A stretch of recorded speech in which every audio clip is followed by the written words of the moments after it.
ঠিক আছে। আসসালামু আলাইকুম। কেমন আছেন?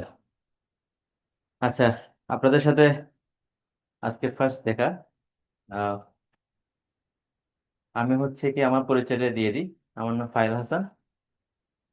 বিসিএস হেল্পলাইনের ডেভেলপমেন্টের কাজটা আমি দেখি। রিসার্চের ডেভেলপমেন্টের কাজটা দেখি। আর স্যার তো আছেন, আমাদের আফাত স্যার তো আছেন। শুরুতে আপনাদেরকে আহ, আহ, স্বাগতম আমাদের বিসিএস হেল্পলাইনের পরিবার পক্ষ থেকে। আপনারা ঠান্ডার মধ্যে চলে আসছেন নিশ্চয়ই। নিজের কেরিয়ার সম্পর্কে সচেতন এবং ভবিষ্যতের পরিকল্পনা সম্পর্কে জানতে এসেছেন। যারা অনলাইনে আছেন, আপনাদেরকেও স্বাগতম। একটু কাইন্ডলি কোনো প্রশ্ন থাকলে আহ, একটু আমি আপনাদেরকে সময় দিব। ঠিক আছে, যারা যারা আছেন আমাদেরকে যে কোনো বিষয় নিয়ে আপনাদের যে কোনো কিছু চাওয়ালে কোচিং সম্পর্কে, পড়াশোনা সম্পর্কে, বিসিএস সম্পর্কে, কেরিয়ার সম্পর্কে যে কোনো কোশ্চেন করতে পারবেন। তো আপনাদেরকে আমরা শেষের দিকে সেগমেন্টে একটা সময় দিব, ঠিক আছে? আর মাঝখানে কোনো কিছু বুঝতে অসুবিধা হলে সাউন্ডের ক্ষেত্রে আর টেকনিক্যালি কোনো সমস্যা হলে সেটাও জানাবেন। আচ্ছা, সামনে। আচ্ছা, 51 ব্যাচ।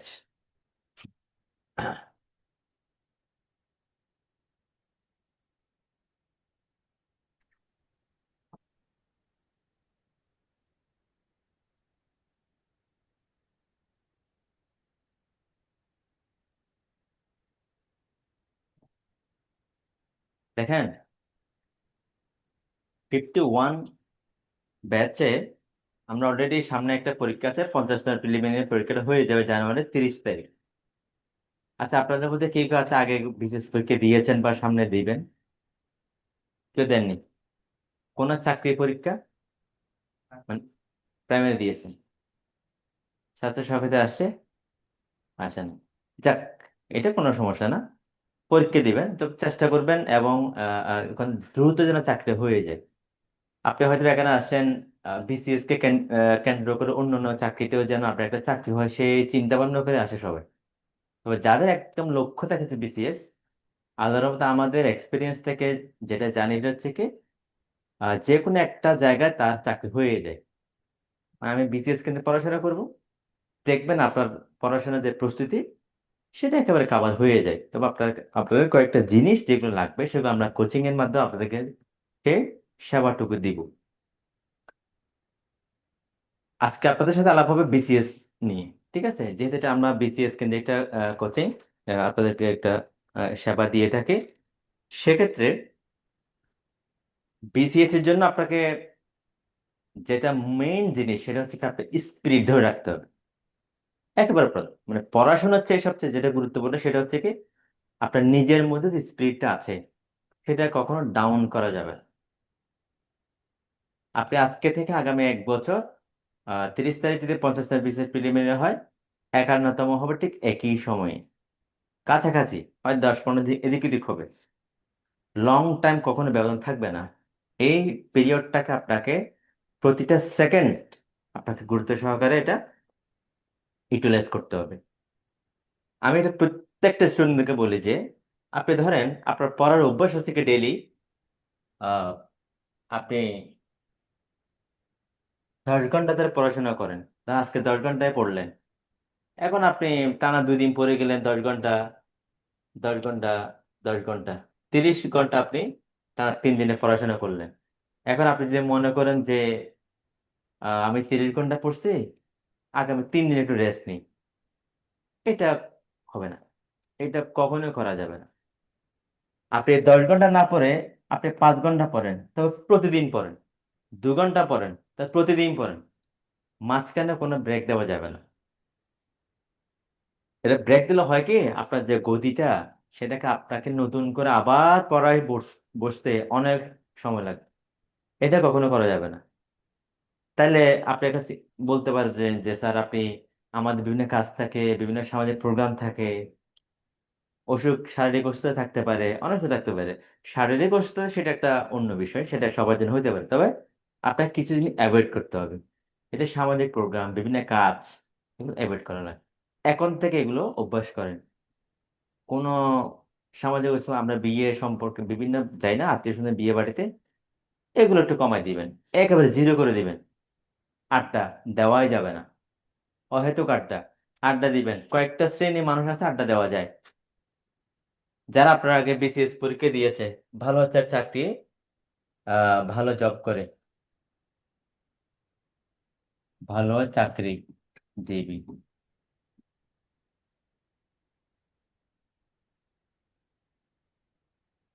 ভালো চাকরি করে, যারা অনেক পরিশ্রমের মাধ্যমে চাকরিটা পেয়েছেন বা ক্যাডার হয়েছেন, ওনাদের সাথে আড্ডা দিবেন।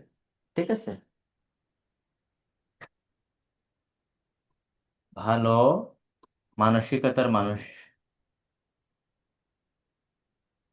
ধর কিছু পাবলিক আছে যে আপনাকে, আপনি যখন বলবেন যে, আপনি জিজ্ঞেস করবে, বন্ধু বা ভাই বলে জিজ্ঞেস করবে যে এখন কি করো, আপনি বললেন যে আমি বিসিএস এর প্রিপারেশন নিচ্ছি। এখন উনি হুট করে বলেই দিল, বিসিএস করে কি হবে, এত লম্বা সময় দুর্নীতি হয়, প্রশ্ন ফাঁস হয়, এই সে হাবি যাবে, অনেক কঠিন, অনেক ক্যান্ডিডেট। এই ধরনের মন মানসিকতা যারা আছে, আপনিও চিনবেন ওনাদেরকে। এই ধরনের লোকদের সাথে আসা যাওয়া করা যাবে না। কথা বলাই বন্ধ করে দিবেন, ফোন নাম্বার ডিলিট করে দিবেন, ব্লক করে দিবেন। ঠিক আছে? এই জিনিসগুলো দেখিয়ে। তারপর হচ্ছে কি, ফেসবুকিং করা যাবে না। ফেসবুকিং এই জিনিসটা খুবই মারাত্মক, ক্ষতিকর। ঠিক আছে? আপনি এই মোবাইলটাকে ইউজ করতে পারেন ভালো জায়গায়, আপনি ভালো আপনার নিজের কাজের জন্য। এখন আপনাকে বিভিন্ন আপডেট জানতে হচ্ছে, চাকরির কোনো সার্কুলার হচ্ছে কিনা, ঠিক আছে, কোন একটা ইনফরমেশন আসতেছে কিনা, আপডেট হচ্ছে কিনা তথ্য একটা। আপনারা বিভিন্ন গ্রুপের সাথে অ্যাড আছেন, বিভিন্ন যে যে পড়াশোনা কেন্দ্রে যেসব গ্রুপ আছে, এগুলোকে আপনি দেখতে পারেন। ঠিক আছে? এগুলোর জন্য আপনি একটা ফেক আইডি খুলতে পারেন, নিজের আইডি ডিএক্টিভেট রেখে ফেক আইডি আপনারা চালু রাখতে পারেন। ঠিক আছে? এটা আপনাকে সবচেয়ে বেশি কাজে দিবে। কেমন? যে কোনো কিছু জানার জন্য আপনি ওখানে পোস্ট করতে পারবেন। এখন আপনারা অনেকে কনফিউশন মানে হেজিটেশনে থাকেন যে আপনি একটা পোস্ট করলেন আপনার আইডি থেকে, আপনার কোনো একটা আত্মীয়, আপনার কোনো একটা ফ্রেন্ড দেখলো, ও ও জানবে আমি এখানে আছি, অ্যাড আছি, প্রশ্ন করছি, আলোচনা করছি, এইসব জিনিস আপনাকে নিজের মধ্যে একটা হেজিটেশন চলে আসে। অনেকের আসে এটা। এখান থেকে বাঁচার জন্য একটা ফেক আইডি বলতে পারেন, জাস্ট ইনফরমেশনটা জানার জন্য। ওইটা আপনি রেগুলার ইউজ করবেন না। এই যে ছোট ছোট টেকনিক গুলো আপনাকে এগুলো অ্যাপ্লাই করতে হবে, এগুলো মাথায় রাখতে হবে। অর্থাৎ ওই ফেসবুক মোবাইলে এত সময় দেওয়া যাবে না। আপনি ফোনটা ইউজ করবেন একটা ঘুমানোর আগে, বিকেল টাইমে কিছু করতে ইচ্ছে করছে না, পড়াশোনা করতে ইচ্ছে করছে না, মন খারাপ, মাথা ব্যথা, আপনি হাঁটতে বেরোলেন, ছাদে হাঁটতে হাঁটতে হেডফোনটা লাগিয়ে ইউটিউবে এই যে পড়াশোনা কেন্দ্রে যেসব জিনিস আছে, সেগুলো আপনি কানে হেডফোন লাগায় শুনতে পারেন। ঠিক আছে? যেমন দেখেন আপনি, বাংলা সাহিত্যের মধ্যে অনেকগুলো সাহিত্য আছে, প্রত্যেকটা সাহিত্যে একটা সাহিত্য সমালোচনা আছে। আপনি রবীন্দ্রনাথের, বঙ্কিম, নজরুলের বিভিন্ন উপন্যাস, কবিতা নিয়ে আপনি সেগুলো শুনেন। তো ওই শোনা জিনিসটাকে আপনাকে বই থেকে পড়তে হবে না। আপনি শুনতে শুনতে ওইটার জন্য আপনার আলাদা সময় ব্যয় করতে হচ্ছে না। ঠিক আছে? আপনি যখন একটা বিষয় নিয়ে ধরেন নজরুলের বিদ্রোহী কবিতা, আপনি ওই কবিতার একটা পুরো সমালোচনা শুনেন। বিদ্রোহী কবিতা নিয়ে পিডি রিটার্ন সব জায়গায় আসবে, সম্ভাবনা বেশি থাকে। নজরুলে অনেক কিছু শিখতে পারবেন। তাহলে আপনাকে এটা নিয়ে আর বইতে পড়তে হচ্ছে না তো। বিদ্রোহী কবিতা নিয়ে যত লাইন আছে, ব্যাখ্যা আছে, শব্দ আছে, কি ভাব আছে, কি বোঝাতে চাচ্ছে, সবকিছু আপনি ওইখান থেকে জেনে নিতে পারেন। তাহলে আপনি ইউটিউবটাকে ইউজ করবেন ওইভাবে। তাহলে আমি জাস্ট একটা সিম্পল উদাহরণ দিলাম, এটা বাংলা সাহিত্য নিয়ে। এরকম প্রত্যেকটা টপিকে আছে। আপনি এখন ইন্টারন্যাশনালি যেসব ঘটনা হচ্ছে, এই নিউজগুলো শুনেন, পত্রিকা পড়ার অভ্যাস করবেন। ঠিক আছে? পত্রিকা পড়ার অভ্যাস।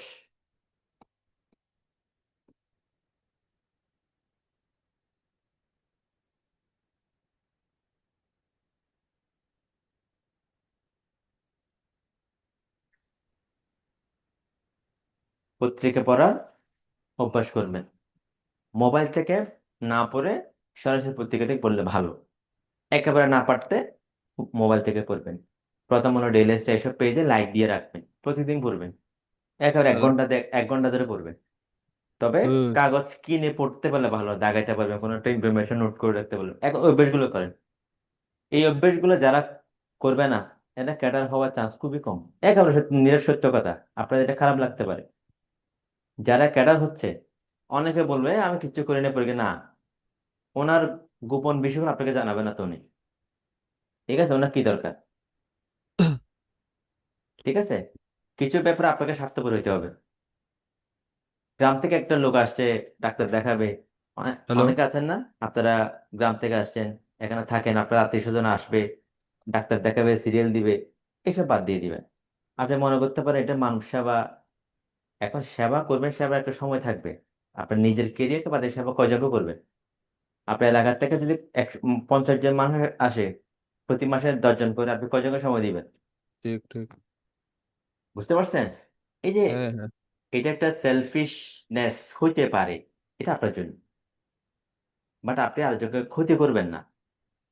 ঠিক আছে, এই বিষয়গুলো মাথায় রাখবেন। ওটা আপনাকে সময়টাকে এখন থেকে ভালোভাবে ইউটিলাইজ করতে হবে। ঠিক আছে, ও। তারপর হচ্ছে গ্রামে যাওয়া কম যাবেন। একেবারে ইমার্জেন্সি না হলে যাওয়া দরকার নেই। বাবা বাবা মা অসুস্থ, যাবেন। ঠিক আছে, একেবারে প্রতিটা প্রোগ্রামে যাইতে হবে এরকম কোনো কথা নেই। যাদের টিউশন আছে, টিউশন করাবেন, শুধু হচ্ছে একটা এখন থেকে। এখন করবেন, তবে পরীক্ষার আগে আগে আপনার ক্লাস 3-4 মাস একেবারে টিউশন বন্ধ করে দিবেন। টাকা পয়সা না থাকলে ধার দেনা করে চলেন, আপনাকে এই জিনিসগুলো অনেক কাজে দিবে। টিউশনে আপনি একটা টিউশনে পড়াবেন 1 ঘন্টা বা 1.5 ঘন্টা, যাইতে যাবে আধা ঘন্টা, আসতে যাবে আধা ঘন্টা, 2.5 ঘন্টা 3 ঘন্টা জীবন থেকে চলে যাচ্ছে। দেখেন, এটা কিন্তু আপনি সামারাইজ করলে অনেক সময় কিন্তু। ঠিক আছে, টাকা পয়সা ইয়া হলে আপনি একটু কাইন্ডলি ওটা ম্যানেজ করে নেবেন। এটা গুলো আপনাকে বইয়ের বাইরে যেসব টেকনিক্যাল ইস্যুস গুলো আপনাকে জানিয়ে দিলাম। ঠিক আছে, আচ্ছা, এবার আসি আহ, আমাদের কোর্স সম্পর্কে। আপনারা যারা এডমিশন নিয়েছেন, এডমিশন নিয়েছেন কেউ? আচ্ছা, আপনি আপনি আপনি আপনি আচ্ছা, আচ্ছা, আপনি যারা এডমিশন নিয়েছেন তারা জানেন। তারপর আমি একটু একটু ডিটেলস আপনাকে জানা দিচ্ছি। এটা সমস্যা হচ্ছে না।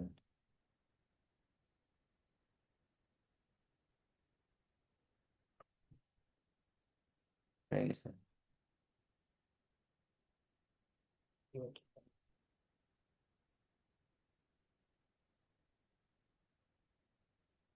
এটাতে এদিকে সমস্যা। আচ্ছা, দেখেন,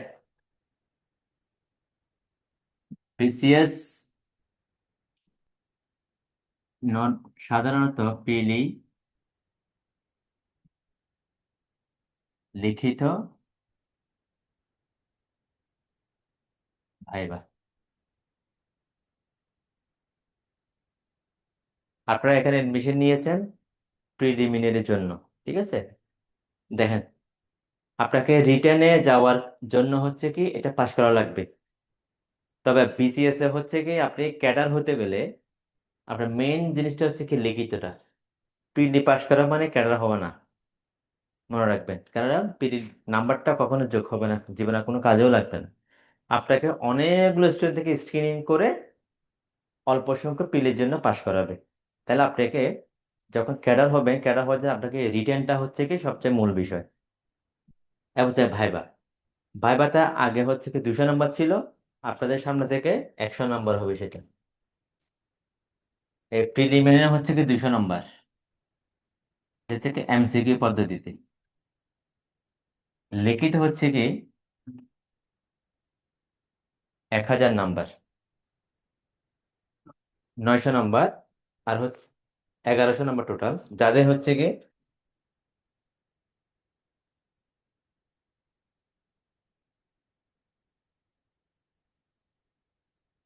যাদের সাবজেক্টিভ থাকবে, নিজ নিজ সাবজেক্টের উপর 200 নম্বর, টোটাল 1100 নম্বর। আচ্ছা, এখন দেখেন এই 200 নম্বর হচ্ছে কি আপনি কত পেয়ে পাশ করবেন সেটা নির্দিষ্ট কোনো নাম্বার থাকে না। তারপর নর্মাল আমাদের এখানে যেসব পরীক্ষা হয় সেখান থেকে প্রশ্ন অ্যানালিসিস করে আলোচনার ভিত্তিতে সেটা অনেক সময় 110 থেকে এর উপরে যাওয়া হয় আর কি। মিনিমাম 110, তবে সেটা আমরা একটা রিস্ক হয়ে যায়, মানুষের প্রশ্ন ইজি হয়, মিডিয়াম লেভেলের হয়, সেক্ষেত্রে 120টাকে আমরা নর্মালি হচ্ছে কি পাস মার্ক হিসাব করে থাকি। তবে এটা ধরে বসে থাকা যাবে না। আমি আমার সর্বোচ্চ যত নাম্বার পাই, আমি 120 পেলাম বসে থাকলাম, পাস করবো চিন্তা করে না, এরকম হবে না। আপনাকে সর্বোচ্চ প্রিপারেশনটা নিতে হবে। এই প্রিলি এবং লিখিত আর ভাইবা ইকুয়াল বিসিএস টাকে ক্যাডার হিসেবে নেওয়ার জন্য আমরা আমাদের কোর্সটাকে দেখেন কত চমৎকার করে সাজিয়েছে দেখেন। যদি প্রিলির জন্য আপনি 1 বছর, এখান থেকে যদি 1 বছর সময় পান, রিটেনের সময় পাবেন 2 মাস। বুঝতে পারছি? এই রিটেনের সিলেবাস প্রিলির সিলেবাসে কমপক্ষে 10 গুণ বেশি হবে, কমপক্ষে। এই 1 বছরের মতো সিলেবাস 2 মাসে শেষ করা কখনোই পসিবল না। সেজন্য আমরা কি করছি, আপনাদেরকে প্রিলিমিনারি পড়ার সাথে সাথে আমরা রিটেনের বেশ কিছু সিলেবাস শেষ করে দিই। ঠিক আছে? এটা আমাদের প্রসপেক্টাসে উল্লেখ করা আছে। আপনারা যারা এডমিশন নেবেন তারা প্রসপেক্টাসে হাতে পাবেন। সেখানে আমাদের কোর্সের প্রথম যে ধাপটা সেটা হচ্ছে কি বিসিএস লিখিত সিলেবাস প্রশ্নভিত্তিক বেসিক রিটেন ক্লাস। এখানে 24টা ক্লাস দেওয়া আছে, আরো কিছু ক্লাস বাড়বে, এটা গত বছরের। এই বছরের আমরা এখনো ফাইনালাইজ করি নাই, রাফ করা আছে, এটা প্রিন্টে যাবে। এখানে আরো আহ 10টা ক্লাস বাড়বে, তাহলে 35টার মধ্যে ক্লাস আপনারা রিটেনে ক্লাস পাবেন। যে রিটেন ক্লাসগুলো আবার প্রিলির জন্য সহায়ক, এমন ক্লাস দেওয়া হবে যেগুলো প্রিলি রিটেন কম্বাইন করে পড়লে আপনার 2 জায়গায় উপকার পাবে। ঠিক আছে? বিশেষ করে ম্যাথ, ইংলিশ, সিএস ক্যাডার হওয়ার জন্য এই 2টা সাবজেক্ট খুবই গুরুত্বপূর্ণ, ম্যাথ, ইংলিশ, বিজ্ঞান, এই 3টা। ঠিক আছে? আপনারাও এখন থেকে এই 3টা সাবজেক্টে বেশি করে সময় দিবেন। কেমন? এখানে প্রসপেক্টাসে কোনো আপনি সব ওয়েবসাইটে গেলে এরকম ওই সাইটের লোগো দেখতে পাবো। ধরেন আমরা ইউটিউবে গেলাম, এই যে এখানে ইউটিউবের প্রসপেক্টাসে আপনারা একেবারে কি কি পাবেন না পাবেন সবকিছু দেওয়াই আছে। ঠিক আছে? আচ্ছা, এবং এই প্রতিটা ক্লাসের উপর আমরা পরীক্ষা নিয়ে নিই, রিটেন বেসড পরীক্ষা, প্রিলি বেসড না। ঠিক আছে? এই জিনিসটা আপনাকে একটু প্যারা বলে প্যারা দিতে পারে, যেহেতু হুট করে আমি রিটার্ন পড়ছি, হুট করে রিটার্ন লিখিতে বই দিচ্ছি, আপনাকে একটু অসুবিধা ফেলতে পারে। ভয় পাওয়ার কিছু নেই। আমাদের এখানে বড় বড় যে বিষয়গুলো আছে রিটার্নের, ওইসব বিষয় আসবে না। ছোট ছোট জিনিসগুলো আপনার যেগুলো প্রিলিমিনারির জন্য দরকার, রিটার্নও দরকার, ওইসব বিষয় নিয়ে আপনাদেরকে আমরা মোটামুটি এটা কভার করে দিব। এবং এই জিনিস হিসাব করলে পুরো রিটার্ন সিলেবাসে এই যে 900 নম্বরের মধ্যে আপনি 40% কাভার হয়ে যায়। ওইসব বিষয়গুলো আপনাকে আমরা ক্লাসের মধ্যে পড়িয়ে নিব, পরীক্ষার মধ্যে আদায় করে নিব। ঠিক আছে? এই জিনিসটা কি হবে দেখেন, আপনি যখন প্রিলি পাস করবেন, এই যে 2 মাসের মধ্যে প্রিপারেশনটা, তাহলে ওই সময় এগুলো আর পড়তে হচ্ছে না। অন্ততপক্ষে রিটেন যে সিলেবাসটা, রিটেন সিলেবাস বুঝতে বুঝতে 15-20 দিন চলে যায় অনেক স্টুডেন্ট, ওই জিনিসটা তখন আর করা লাগবে না। আপনি এখন থেকে এটা করে নিচ্ছেন। ঠিক আছে? কিছু তথ্য নিয়ে নিচ্ছেন, হেড নোট হয়ে যাচ্ছে, নোট হয়ে যাচ্ছে, তাহলে পরবর্তী সেটা আর আপনাকে আর করতে হচ্ছে নতুন করে, জাস্ট রিভিশন দিবে। ওই সময় গিয়ে বড় বড় যেসব জিনিস আছে এগুলো জাস্ট ক্লাসের মধ্যে করে বলবেন। রিটেন ক্লাস তো হবে, রিটেন যদি কোচিং করেন আপনারা, ক্লাসে ভর্তি হন পিলে পাস করার পরে, টিচার যেগুলো আছে এগুলো এত বেশি আমার কিছু না, তবে ছোট ছোট জিনিসগুলা যেগুলো আপনাকে বেশি নাম্বার ক্যারি করবে, ও সেই বিষয় এখান থেকে আপনারা পেয়ে যাবেন। পিলের সাথে একটা, আপনাদের সাথে একটা, এটা এটার জন্য আলাদা কোনো ভর্তি হতে হয় না, এটা আপনাদের পিলের সাথে হয়ে যাবে। ঠিক আছে? বিশেষ করে যেমন দেখেন ম্যাথের মধ্যে, ম্যাথ হচ্ছে কি আপনাকে যেভাবে করেন না কেন আপনি লিখিতভাবেই করতে হবে ম্যাথগুলো। এমসিকিউ এর জন্য টেকনিক্যাল ইস্যুস গুলো ক্লাসে শিখিয়ে দিবে।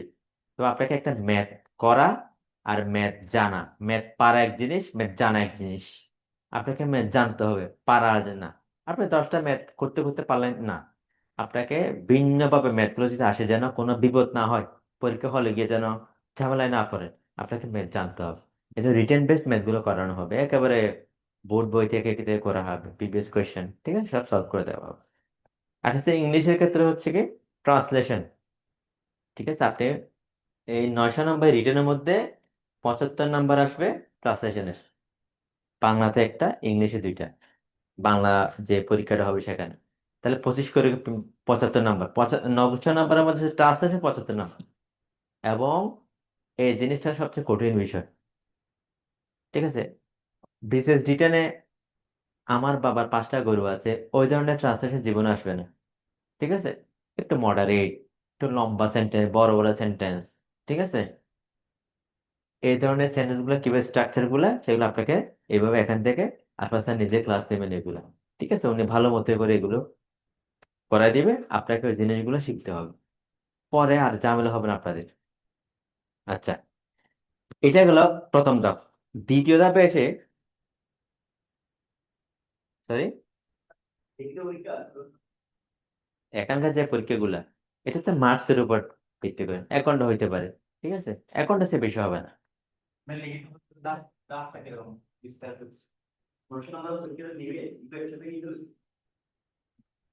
ফাইনাল বিসিএস রিটেনের, না না, এটা তো প্রতিদিন একটা একটা পরীক্ষা আসতেছে। আচ্ছা, ওখানে হচ্ছে আপনি তারা বাংলাতে হচ্ছে কি 200 নাম্বার, ঠিক আছে। এটা 4 ঘন্টা পরীক্ষা, ঠিক আছে। আপনাকে 4 ঘন্টা লিখতে হবে, ইটস টাফ। আপনার হাতের লেখ অভ্যাস না থাকলে খুবই টাফ হয়ে যাবে। এই জন্য আমরা এখান থেকে আপনাদেরকে প্র্যাকটিস করা হবে। প্রচুর লিখতে হবে, ট্রান্সলেশন করতে হবে, লেখার অভ্যাস করেন, পত্রিকা পড়ার অভ্যাস করবেন, খুব কাজে দিবে। হুট করে আপনার চলবে না, এটা অভ্যাস না থাকলে হাত চলবে না। আপনি অনেকেই জানেন, হাত না চললে কিভাবে লিখবেন। ঠিক একইভাবে ইংরেজি 200, ঠিক আছে। বাংলাদেশ বিষয় বলে 200, আন্তর্জাতিক 100। 100 নাম্বার 3 ঘন্টা পরীক্ষা, আর 200 নাম্বার 4 ঘন্টা পরীক্ষা, ঠিক আছে। তার বিজ্ঞান, ম্যাথ 50, মানসিক দক্ষতা 50, এটা সকাল বিকাল পরীক্ষা হয়, ঠিক আছে। বিজ্ঞান, আইসিটি, একটা ইলেকট্রনিক্স, ওটা হচ্ছে কি 100 নাম্বার। সাধারণ বিজ্ঞান হচ্ছে কি আপনার 40, ওইদিকে 60, কেমন এবার হয় ভাগ করে আসে। আচ্ছা, এরপর হচ্ছে কি আমাদের আমাদের এটা লিখিত প্রথম একটা ধাপ চলে গেলে, এরপর হচ্ছে কি আমরা প্রিলিমিনারি ক্লাসগুলো শুরু হবে, দ্বিতীয় ধাপে লেখা আছে, ঠিক আছে। আহ, আচ্ছা, দ্বিতীয় ধাপে কি আপনাদের আহ, আমাদের রিটেনের বেস যে ক্লাসগুলো আছে এগুলো শেষ হয়ে যাওয়ার পরে প্রিলিমিনারি ক্লাস শুরু হয়েছে। লেকচার আপনার একেবারে দেওয়া আছে, বাংলাদেশ কয়টা ক্লাস হবে, কোন টিচারে পড়াবে, ইংলিশে কয়টা ক্লাস হবে, সব কিছু এখানে আপনাদের দেওয়াই আছে, ঠিক আছে। এই ক্লাসগুলো যখন চলবে, আমাদের পরীক্ষাও শুরু হয়ে যাবে, ঠিক আছে। আমাদের দ্বিতীয় ধাপে যে পরীক্ষাটা, এটা হচ্ছে অ্যাসাইনমেন্ট টেস্ট, কেমন। আহ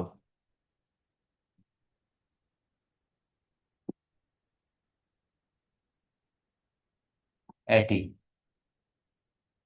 এই অ্যাসাইনমেন্ট টেস্ট গুলো নিব আমরা। আপনারা যে 9-10 যে বোর্ড বইগুলো পড়ে আসছেন না, এই বোর্ড বইগুলোর উপর আমরা সিলেবাস দিয়ে দিব, এই বইয়ের এই অধ্যায়, ঠিক আছে। ওখান থেকে পরীক্ষাগুলো হচ্ছে কি, তাও লিখিত। ধরেন একটা কোয়েশ্চেন আসলে ধরেন একটা কোয়েশ্চেন আসলে দিব উত্তর, হ্যাঁ, আপনি 1 লাইন উত্তর লিখবেন, অথবা 1 শব্দে লিখবেন, 2 শব্দে লিখবেন, ঘর দেওয়া থাকবে, ফাঁকা স্থান দেওয়া থাকবে, সেখানে আপনারা উত্তরগুলো লিখবেন, ঠিক আছে। এভাবে আমরা প্রত্যেকটা অধ্যায়ের প্রত্যেকটা সাবজেক্টে যেসব বিষয় বিসিএস সিলেবাসের সাথে সংশ্লিষ্ট, ওইসব বিষয়গুলো আপনাদেরকে আমরা পরীক্ষা আকারে নিয়ে নিব। এটা আপনাদের কাজ। এটা আবার ক্লাসের সাথে আপনার পরীক্ষা কখনো মিল থাকবে না। আপনার পরে এটা নিয়ে আলোচনা করবেন না, কারণ আপনাদের ক্লাস হবে ধরেন বাংলা, বাংলা ক্লাস হলো বাংলা ভাষার প্রাথমিক ইতিহাস রীতি বিভাজন। এটা ক্লাস হলো আপনার অ্যাসাইনমেন্ট টেস্ট বিজ্ঞান হইতে পারে, অথবা একটা ম্যাথ হইতে পারে, অনেক সময় মিলেও যাবে। আপনি ক্লাসের সাথে মিলাইতে গেলে পরীক্ষা এটা কখনো সম্ভব না, কারণ সময়টা কম। এইসব ক্ষেত্রে হচ্ছে আপনি পরীক্ষা বেশি দিবেন, ক্লাসের চেয়ে ক্লাসও গুরুত্বপূর্ণ, তবে বেশি নিজেকে জাজ করা, পরীক্ষাগুলা হ্যান্ড রাইটিং প্র্যাকটিস করা বেশি গুরুত্বপূর্ণ, ঠিক আছে। অ্যাসাইনমেন্ট টেস্টের পরে আহ আমাদের প্রতি সপ্তাহে একটা পরীক্ষা হবে বৃহস্পতিবারে, ঠিক আছে। শেষের দিকে গিয়ে আমরা একটু গ্যাপটা কমাই নিব, সপ্তাহে 2টা পরীক্ষা হইতে পারে, ঠিক আছে। তারপর হচ্ছে কি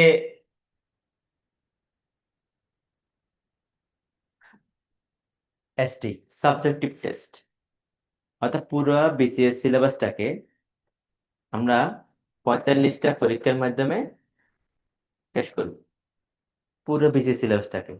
যখন এই সাবজেক্টটা শুরু হবে ওই সময় আপনাদের ক্লাস প্রায় 50% হয়ে যাবে। ঠিক আছে, ওখানেও ঠিক সেম। আপনি সিলেবাসের সাথে পরীক্ষার মিল নাও থাকতে পারে, বাট আপনাকে নিজে কিছু পড়ে নিতে হবে, যেসব বিষয় মুখস্থ করতে হয়। ঠিক আছে, অনেক অনেক ক্লাস যখন হয়ে যাবে আমরা তখন এটা হবে আবার এমসিকিউ পদ্ধতিতে, তখন একেবারে ফাইনাল এমসিকিউ শুরু হবে। ঠিক আছে, তখন যেহেতু আপনাদের 50% সিলেবাস শেষ হয়ে যাবে, তাহলে তার সমস্যা নেই, আমরা পরীক্ষাগুলো এইভাবে নিব, যেগুলো পড়া হয়েছে ওইভাবে চেষ্টা করবো যে যেন আপনাদের কোনো সমস্যা না হয়। ক্লাস হয়ে গেছে, এখন পরীক্ষা দিবে।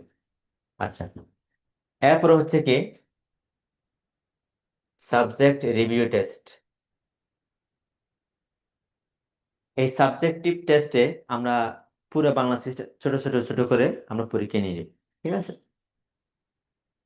দেখবেন যে বাংলার মধ্যে 5টা পরীক্ষা আসছে, মানে বাংলা 5টা পরীক্ষার মাধ্যমে সিলেবাস শেষ। ইংলিশে 4টা, ম্যাথে 5টা, বিজ্ঞানে 3টা, আইসিটিতে 4টা, এরকম ইন্টারন্যাশনালে 10টা হইতে পারে। এই এসআরটিতে সাবজেক্ট রিভিউ টেস্টে ওরকম ভাগ থাকবে না, বাংলা পুরোটা একটা, ইংরেজি পুরোটা একটা, এভাবে 10টা পরীক্ষা হবে। এগুলো সব হচ্ছে কি 50 নাম্বারের। ঠিক আছে, 50 নাম্বার। আর এগুলো হচ্ছে কি 100 নাম্বার। বুঝতে পারছেন? আচ্ছা, এরপর হচ্ছে কি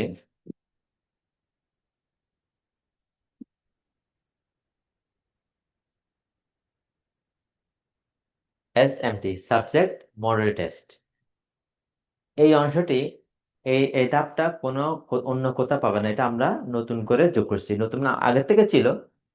নর্মালি বিভিন্ন জায়গায় এই ধাপগুলো থাকে সরাসরি মডেল টেস্টে চলে যায়।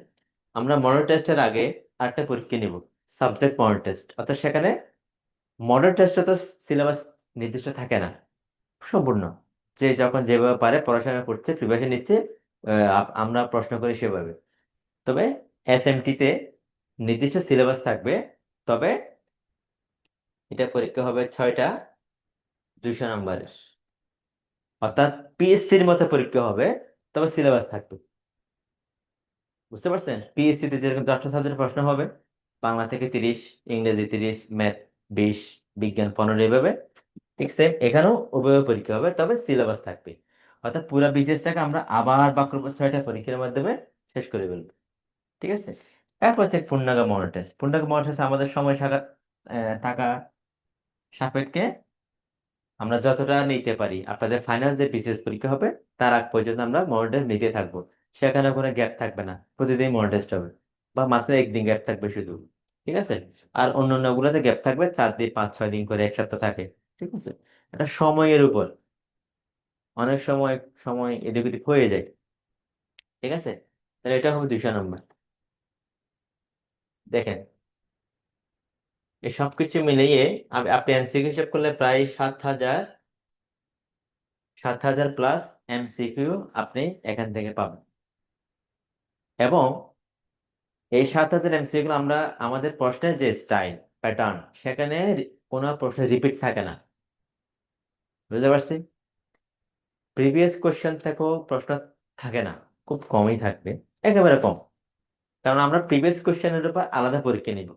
এই যে 45টা পরীক্ষার মধ্যে প্রিভিয়াস কোশ্চেন, অর্থাৎ প্রিভিয়াস বিসিএস এর, নন ক্যাডার বিভিন্ন প্রশ্নের পরীক্ষা হয়।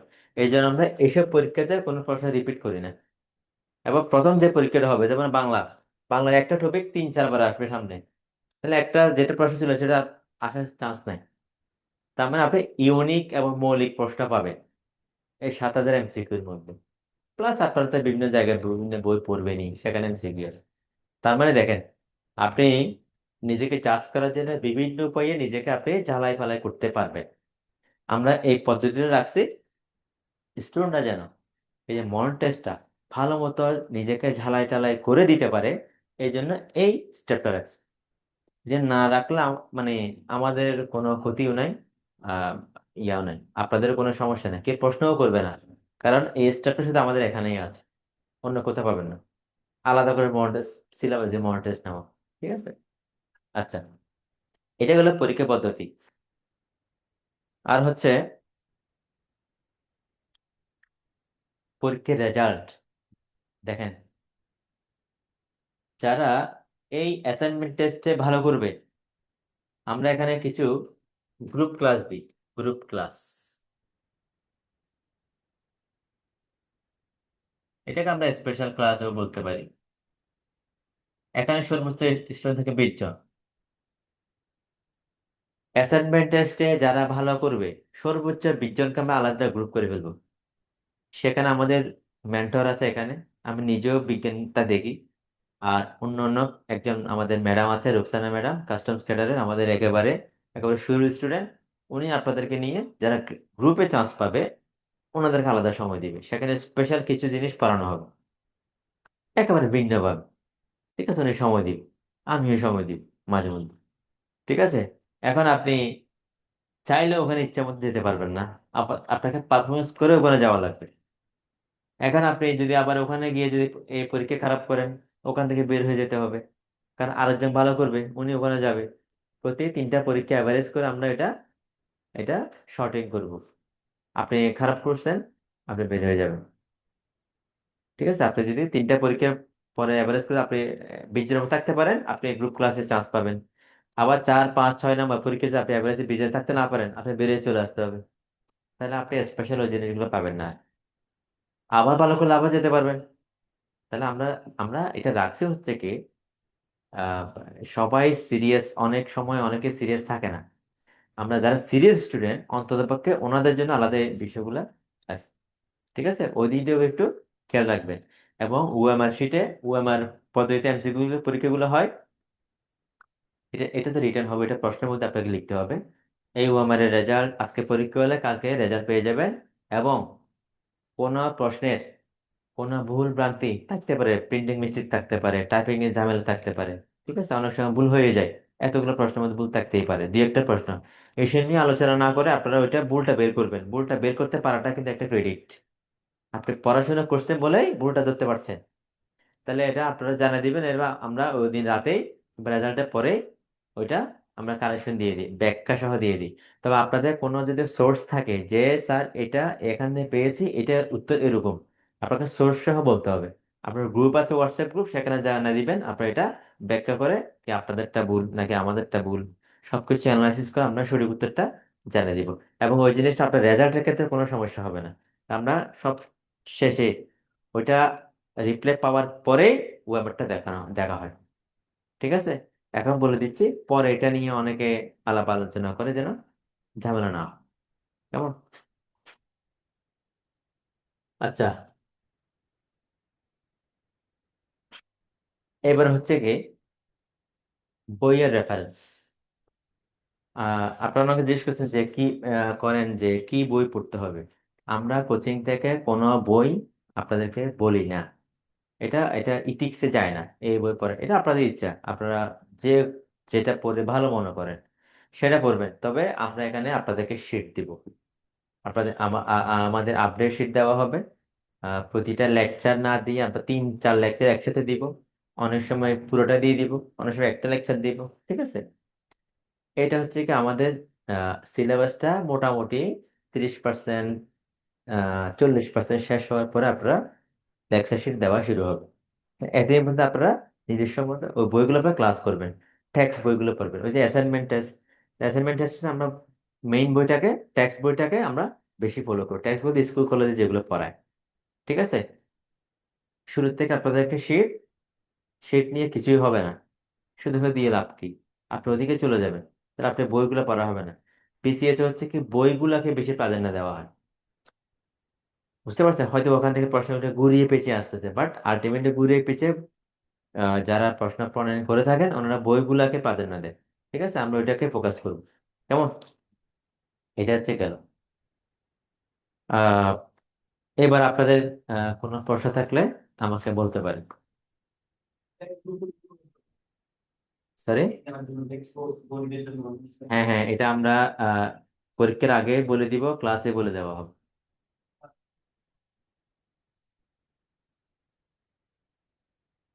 যে কোনো প্রশ্ন থাকলে জিজ্ঞেস করতে পারবেন।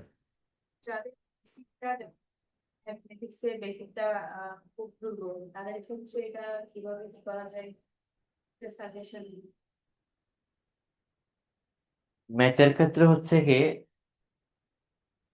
আপনাকে ওই যেটা বললাম, ম্যাথ কখনো প্রিলি প্রিলি মতো করে ম্যাথ করবেন না। এটা একেবারে সহজ হিসাব। আপনি স্কুলে যেভাবে অঙ্ক করছেন, 100 টাকায় 1 বছরের সুদ এত টাকা, এইভাবে করবেন ম্যাথগুলো। 8 9 এর ম্যাথগুলো শেষ করেন। 8 10 এর ম্যাথের যে বইগুলো আছে, আপনি একটা দরকার হলে একটা গাইড কিনবেন। বিভিন্ন গাইডে পাঞ্জেরি আছে, লেকচার আছে, একেবারে দেখে দেখে দেখে দেখে শিখেন। হ্যাঁ, এসএসসি 9 10 এর বই, 8 9 10 এর বইগুলো আগে শেষ করেন। আপনি ওখান থেকে যে সিলেবাস গুলো আছে, প্রত্যেকটা টপিক বিশেষ সিলেবাস আছে, রিটেন বেস করে ফেলেন। ঠিক আছে? অনেক সময় এটা গ্যাপ হয়ে গেছে, স্কুলে পড়ছেন, এখন অনার্স প্রায় 5 6 7 বছর গ্যাপ হয়ে গেছে না, এ- অনেকে দুর্বল হয়ে যাবে। আগে কিছু থাকলেও কিছু থাকবে, কিন্তু আপনাকে রিস্টার্ট দিতে হবে।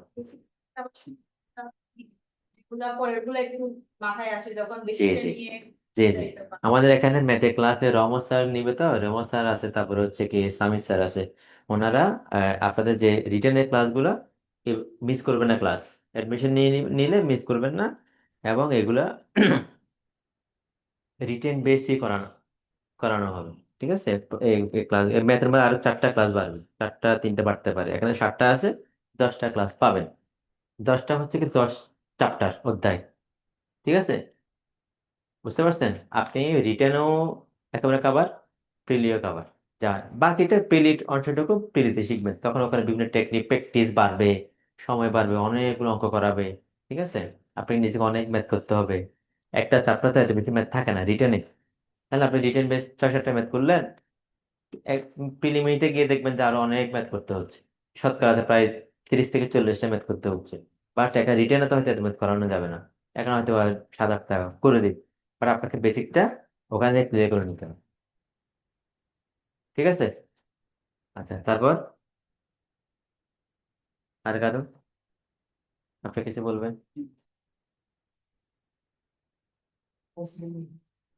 আইসিটি, আইসিটি হচ্ছে কি ওই যে মুজিবুর রহমানের একটা বই আছে, মুজিবুল হক সম্ভবত, হ্যাঁ, মুজিবুর রহমান মনে হয়।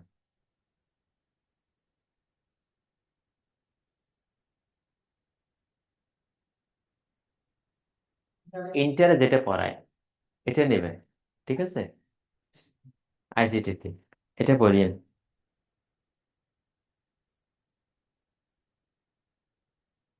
তবে আমি দেখছি উন্মুক্ত বিশ্ববিদ্যালয়ে যে বইগুলো পড়ায়, সরকারি যে বইগুলো আছে, এগুলো কিন্তু ভালো বই। উন্মুক্ত বিশ্ববিদ্যালয়ের বইগুলো, এগুলো হয়তো আমরা দেখি না, এই জন্য হয়তো খেয়াল করি না। আর কারো প্রশ্ন? প্রশ্ন থাকলে আমি আছি, আমি সবসময় থাকি এখানে, যে কোনো কিছু আমি অফিসে আছি। ঠিক আছে? ওখানে গেলেই জানতে পারি। ঠিক আছে? আর হচ্ছে কি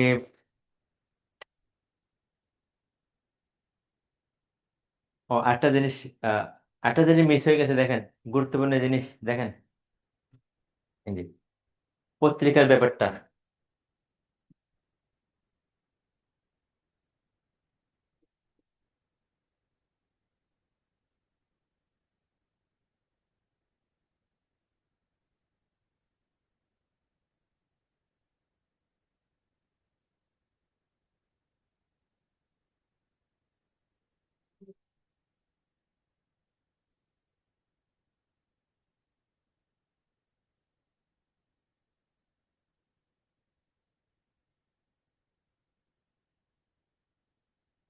দেখেন, পত্রিকা থেকে এই সম্পাদকীয় কলামটা পড়বেন, আর আন্তর্জাতিক পেজটা পড়বেন, তারপর থেকে অর্থনীতি বাণিজ্য,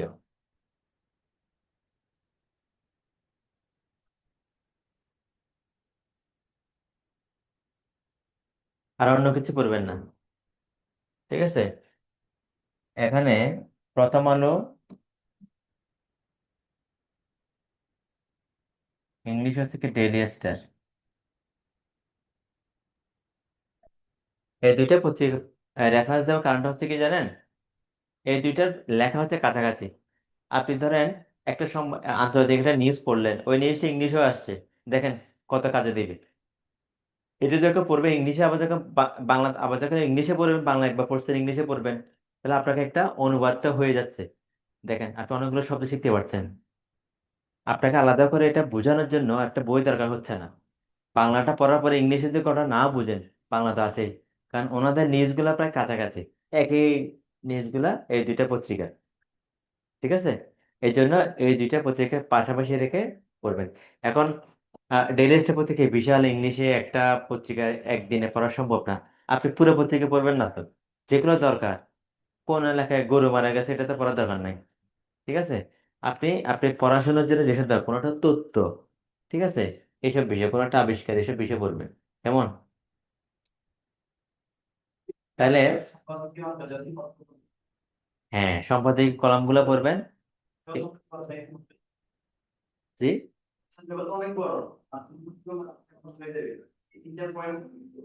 হ্যাঁ, আপনাকে পুরো পত্রিকা পড়ার দরকার নাই। তারপর বিনোদন পত্রিকা পরিমাণে কি করছে এটা পড়তে চাবেন কেন? দরকার নাই তো।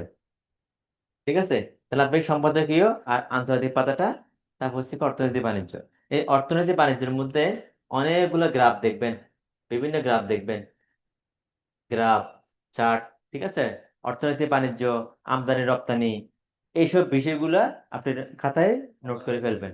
এবং ওখানে সোর্স সহ থাকে, বাংলাদেশ ব্যাংকের সোর্স থাকে, এক্স ইপিবি, এক্সপোর্ট প্রসেসিং ব্যুরোর সোর্স থাকে।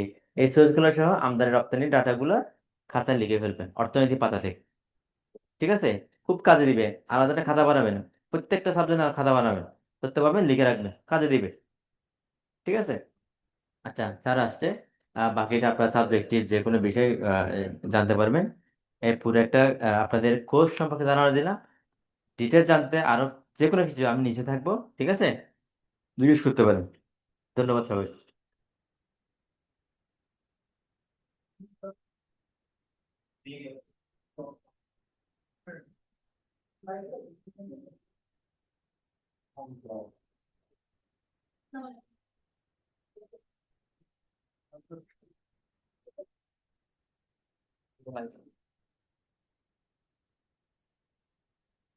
কথা বলার সময় পাবো না, ক্লাস চলেছে তো।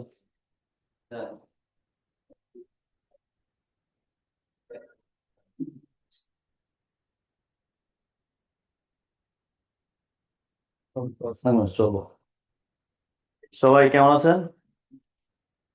আলহামদুলিল্লাহ।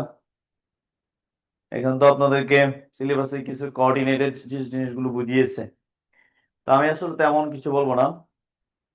বেসিক্যালি এই সেকশনে জব পাওয়ার জন্য মারাত্মক সেকশনটা হচ্ছে ইংলিশ। আগের তুলনায় বিসিএস এর কোয়েশ্চেন প্যাটার্ন অনেকটাই চেঞ্জ। 45 বিসিএস থেকে সবগুলোই প্যাটার্ন চেঞ্জ করে দিচ্ছে। গদ বাঁধা কোনো মুখস্থ বিদ্যা দিয়ে বিসিএস টিকা পসিবিলিটি নেই। কথা বুঝতে পারছি? তো সবচেয়ে স্ট্যান্ডার্ড মান প্রশ্ন হচ্ছে 45 এর থেকে আমরা দেখতেছি ইংলিশ। ঠিক আছে, ইংলিশটা বেসিক্যালি যাদের বেসিক স্ট্রং এবং how to speak or how to communicate with others person, that is needed. এগুলো খুব প্রয়োজনীয় বিষয়। কিভাবে মানুষের সাথে কমিউনিকেট করতে হয়, কথা বলতে হয়, এবং ইনস্ট্যান্ট মেকিং দ্য সেন্টেন্স তৈরি করার যে পসিবিলিটি বা আইডিয়া জেনারেট, এগুলো খুব ভালো জানতে হবে। তো এগুলো আসলে আপনাদের এই যে এটা জানার জন্য যে সবচেয়ে যে জিনিসটা প্রয়োজন সেটা হচ্ছে একজন গাইড। গাইড ছাড়া এই যে ছেলে মেয়েদেরকে আইডিয়া জেনারেট করার পসিবিলিটি কম। তো আইডিয়ার জন্য কতগুলো আমরা সেকশন ভাগ করব, এবং ইংরেজি শেখার জন্য গ্রামার শিখলে হয় না। এখন গ্রামার দিয়ে এই বিসিএস ট্র্যাক করা এবং পার হওয়া, ওভারকাম করার পসিবিলিটি নাই। কথা বুঝাইতে পারছি? গ্রামারের পাশাপাশি কিছু বেসিক কনসেপশন ক্লিয়ার থাকতে হবে। আর আমাদের এই এজের ছেলে মেয়েদের অনেকটাই বেসিক কনসেপশন থাকে না, কয়েকটা কারণ। নাম্বার হচ্ছে অনেকদিন পড়াশোনার সাথে একটা মিসআন্ডারস্ট্যান্ডিং চলে বলা যায়, কোনো সাক্ষাৎ নাই, কানেকশন নাই, যার কারণে গ্রামার গুলোকে আয়ত্ত থাকে না। আর একটু জানতে হবে, মনে করেন লেখার স্টাইল, কিভাবে লিখতে হবে, যেহেতু এখন প্রিলি, রিটেন, ভাইভা সবগুলো ডেট একদম ডিফিনিট করে দিচ্ছে। তো এই জায়গায় আর কোনো সুযোগ নেই। আগে একটা সময় ছিল, আমাদের সময় ছিল যে প্রিলি ডেট দিয়েছে, আবার বছর খানেক পরে কি দিছে, রিটেনে ডেট দিছে, এরপরে ভাইবা কখন দিছে একটা সময় দিছে, মোটামুটি 4-5 বছর কি একটা বিসিএস নিয়ে গেছে। এই সুযোগটা কিন্তু এখন নাই। এর মানে হচ্ছে বেসিকটা আমি খুব সময় দিতে হবে, এবং সিলেবাস নিয়ে স্যাররা কিছু বলবে, আমি যেটা বলবো সেটা হচ্ছে ফার্স্ট কাম ফার্স্ট সার্ভিস। যা বুঝেন, আপনি আগে ট্র্যাক করবেন, আগে রেজাল্ট পাবেন। যত পরে আপনার সিদ্ধান্ত নেবেন, তত পরে আপনার সিদ্ধান্ত অনেক, আপনার রেজাল্ট পরে আসবে। কথা বুঝতে পারছি? তো আপনি কি করতে চান আপনি ভালো জান, সময়ের সাথে পদক্ষেপ নেওয়া উচিত, স্টেপ বাই স্টেপ সবকিছু আমাকে আয়ত্ত করতে হবে, এছাড়া আমাদের সফলতা নিশ্চিত করা সম্ভব না। এইটুকু আমি বলবো, স্যারের বাকিটুকু বিস্তারিত বলবে ক্লাসে, ইনশাল্লাহ কথা হবে। ঠিক আছে, থ্যাংক ইউ সো মাচ। আমার ক্লাসটা বুঝতে তো এদের সাথে ক্লাস পরিচয়টা হলো এটা আর কি। তো আমি তোমাদেরকে বেশি সময় নিব না, কিন্তু কথাগুলো খুব আমলে নিবা, খুব একেবারে কোমর বাঁধো, মেয়েদের ওড়না থাকলে ওড়না বাঁধো টাইট করে, সিরিয়াস করে শুনতে হবে, বুঝছো কিনা? হ্যাঁ, কথা হচ্ছে প্র্যাকটিক্যাল কথাবার্তা, কোনো ধরনের ভূমিকা নাই, কোনো ধরনের কি নাই, আলংকারিক কথাবার্তা নাই, ডিরেক্ট পয়েন্টে কথা বলবো, এগুলো একটু খেয়াল রাখবা। কম সময়, অনলাইনে যারা শুনছো তোমরা আশা করি শুনতে পাচ্ছ, যেহেতু তখন ফাইল স্যার তোমাদেরকে সিলেবাসের ডিটেইল নিয়ে কথা বলছে। তো ভূমিকা ছাড়া কথা হচ্ছে এই, শুনো, আমাদের এই কত সাল, 26, আমাদের জীবনে এখানে তোমরা আমাকে যারা সরাসরি শুনছো, অনলাইনে যারা আমাদের সাথে সংযুক্ত হয়েছো, আমার অংশটাকে আমি ফেসবুকে লাইভও করেছি, মানে যারা শুনছেন সবার, যারা বিশেষ করে 51 ব্যাচের স্টুডেন্ট যারা আছেন, তো আপনাদের জন্য 2026 সাল হবে একটা ক্রুশাল ইয়ার, কিন্তু আপনি রেজাল্ট মানে 27 সালে যেন আপনি একজন কর্মকর্তা হয়ে যান, এই লেভেলে পৌঁছে যেতে হবে। তো এখন এখানে এ, এই ভূমিকা ছাড়া যদি কথা হয়, আমরা যুদ্ধ শুরু করতে যাচ্ছি বিসিএস এর জন্য। আর এই বিসিএসটা আমাদের 3টি স্টেপ। এখানে প্রথমে একটা বাছাই পরীক্ষা হবে, তারপরে আসল পরীক্ষার খেলা। আসল পরীক্ষা হচ্ছে আমাদের কি, রিটেন, এবং আমাদের চূড়ান্ত একটা সাক্ষাৎকার হবে, ওটা হচ্ছে ভাইভা। তো এখানে মার্কস সম্পর্কে আমাদের সবার ধারণা আছে, আর এখানে মার্কস হচ্ছে কত, 1100। ঠিক আছে, 900 নম্বরের আমরা জেনারেল সাবজেক্ট পরীক্ষা দিব, আর নিজের বিষয়ের কয় নাম্বার, 200 নাম্বার। এই 200 নিজ বিষয়ের 200 নাম্বার অবহেলা করার বিষয় না। ধরো 40 থেকে 45 যেগুলো রেজাল্ট আসছে হাতে, এর মধ্যে আমার যেটা প্র্যাকটিক্যাল এক্সপেরিয়েন্স হয়েছে, একেবারে পার্টিকুলারলি বলি, ম্যাথমেটিক্স নিজের 200 নাম্বারে ফেল করার কারণে চাকরি পাচ্ছে না এমন হিউজ স্টুডেন্ট আছে, ওই সাবজেক্টিভ সব ফেল করার কারণে। তার মানে সাবজেক্টিভকে তুমি হেলাফেলা করে নিলে চলবে না, অনার্সে যে সাবজেক্ট পড়েছি এটার উপরে ভালো একটা রপ্ত করা লাগবে। আর সবাই প্রশাসন, পুলিশ, পররাষ্ট্রতে যাব এমন তো নাও হতে পারে। আমার রিজিক যেখানে আছে, তুমি যেটাই চাও না কেন, তোমার ঘুরে ফিরে ওখানে যাইতে হবে। তাহলে নিজের সাবজেক্টে খারাপ করা মানে এডুকেশন ক্যাডার বা টেকনিক্যাল ক্যাডারের পথগুলো বন্ধ করে দেওয়া। এই জন্য ওই 200 নম্বরকে হিসাবের বাইরে নিবা না, 900 নম্বরকে আওয়াজ দিলে পুরো একটা কিল মারো মাথার উপর। তোমার শুরু থেকেই চিন্তা হচ্ছে 900 নাম্বার, না, শুরু থেকেই চিন্তা আজকে থেকে কত নাম্বার, 1100। ওই 200 নম্বরকে কোনোভাবে হেলাফেলা করা যাবে না। হ্যাঁ, 900 বলছে এই জন্য কথাটা বললাম। আর এখানে তোমরা দিবে কত নাম্বারে, 100। এটা ছিল আগে কত, 200। ইভেন বর্তমান পর্যন্ত যেহেতু 47 ভাইবা চলছে, এটা সার্কুলার ওই যে 200 নম্বরের নিয়মে হয়েছিল, 200 নম্বরেই হচ্ছে। এখনো ভাইবা চলছে, 26 তারিখে শেষ হবে, 47 এর রেজাল্ট হবে। আমাদের হিউজ স্টুডেন্ট আছে ভাইভাতে, এই ব্যাপারগুলো নিয়ে আমরাও আপডেটেড আছি।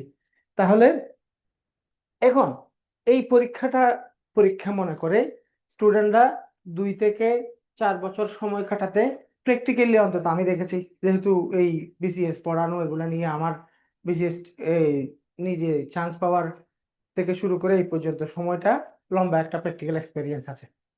তারপরে স্টুডেন্টরা এখানে এসে রিটেনের জন্য, যেটা অ্যাকচুয়ালি যে নাম্বারের ভিত্তিতে তোমার সারা জীবনের ভাগ্যটা নির্ধারিত হবে, এই জায়গায় আমরা সময় পেতাম আগে।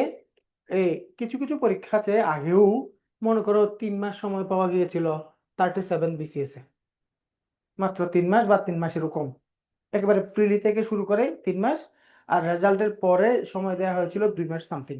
ওই পরীক্ষায় আমি নিজেও ওই বিসিএস এ আমি নিজে ভাইবা প্রার্থী, আমি নিজে প্রার্থী ছিলাম, এই জন্য আমার ক্লিয়ারলি ব্যাপারগুলো মনে আছে। তো এখন এখানে এ, দেখা যাচ্ছে 3 মাসের কথা থাকলেও 6 থেকে 9 মাস পাওয়া এমন অবস্থাও আমরা দেখেছি।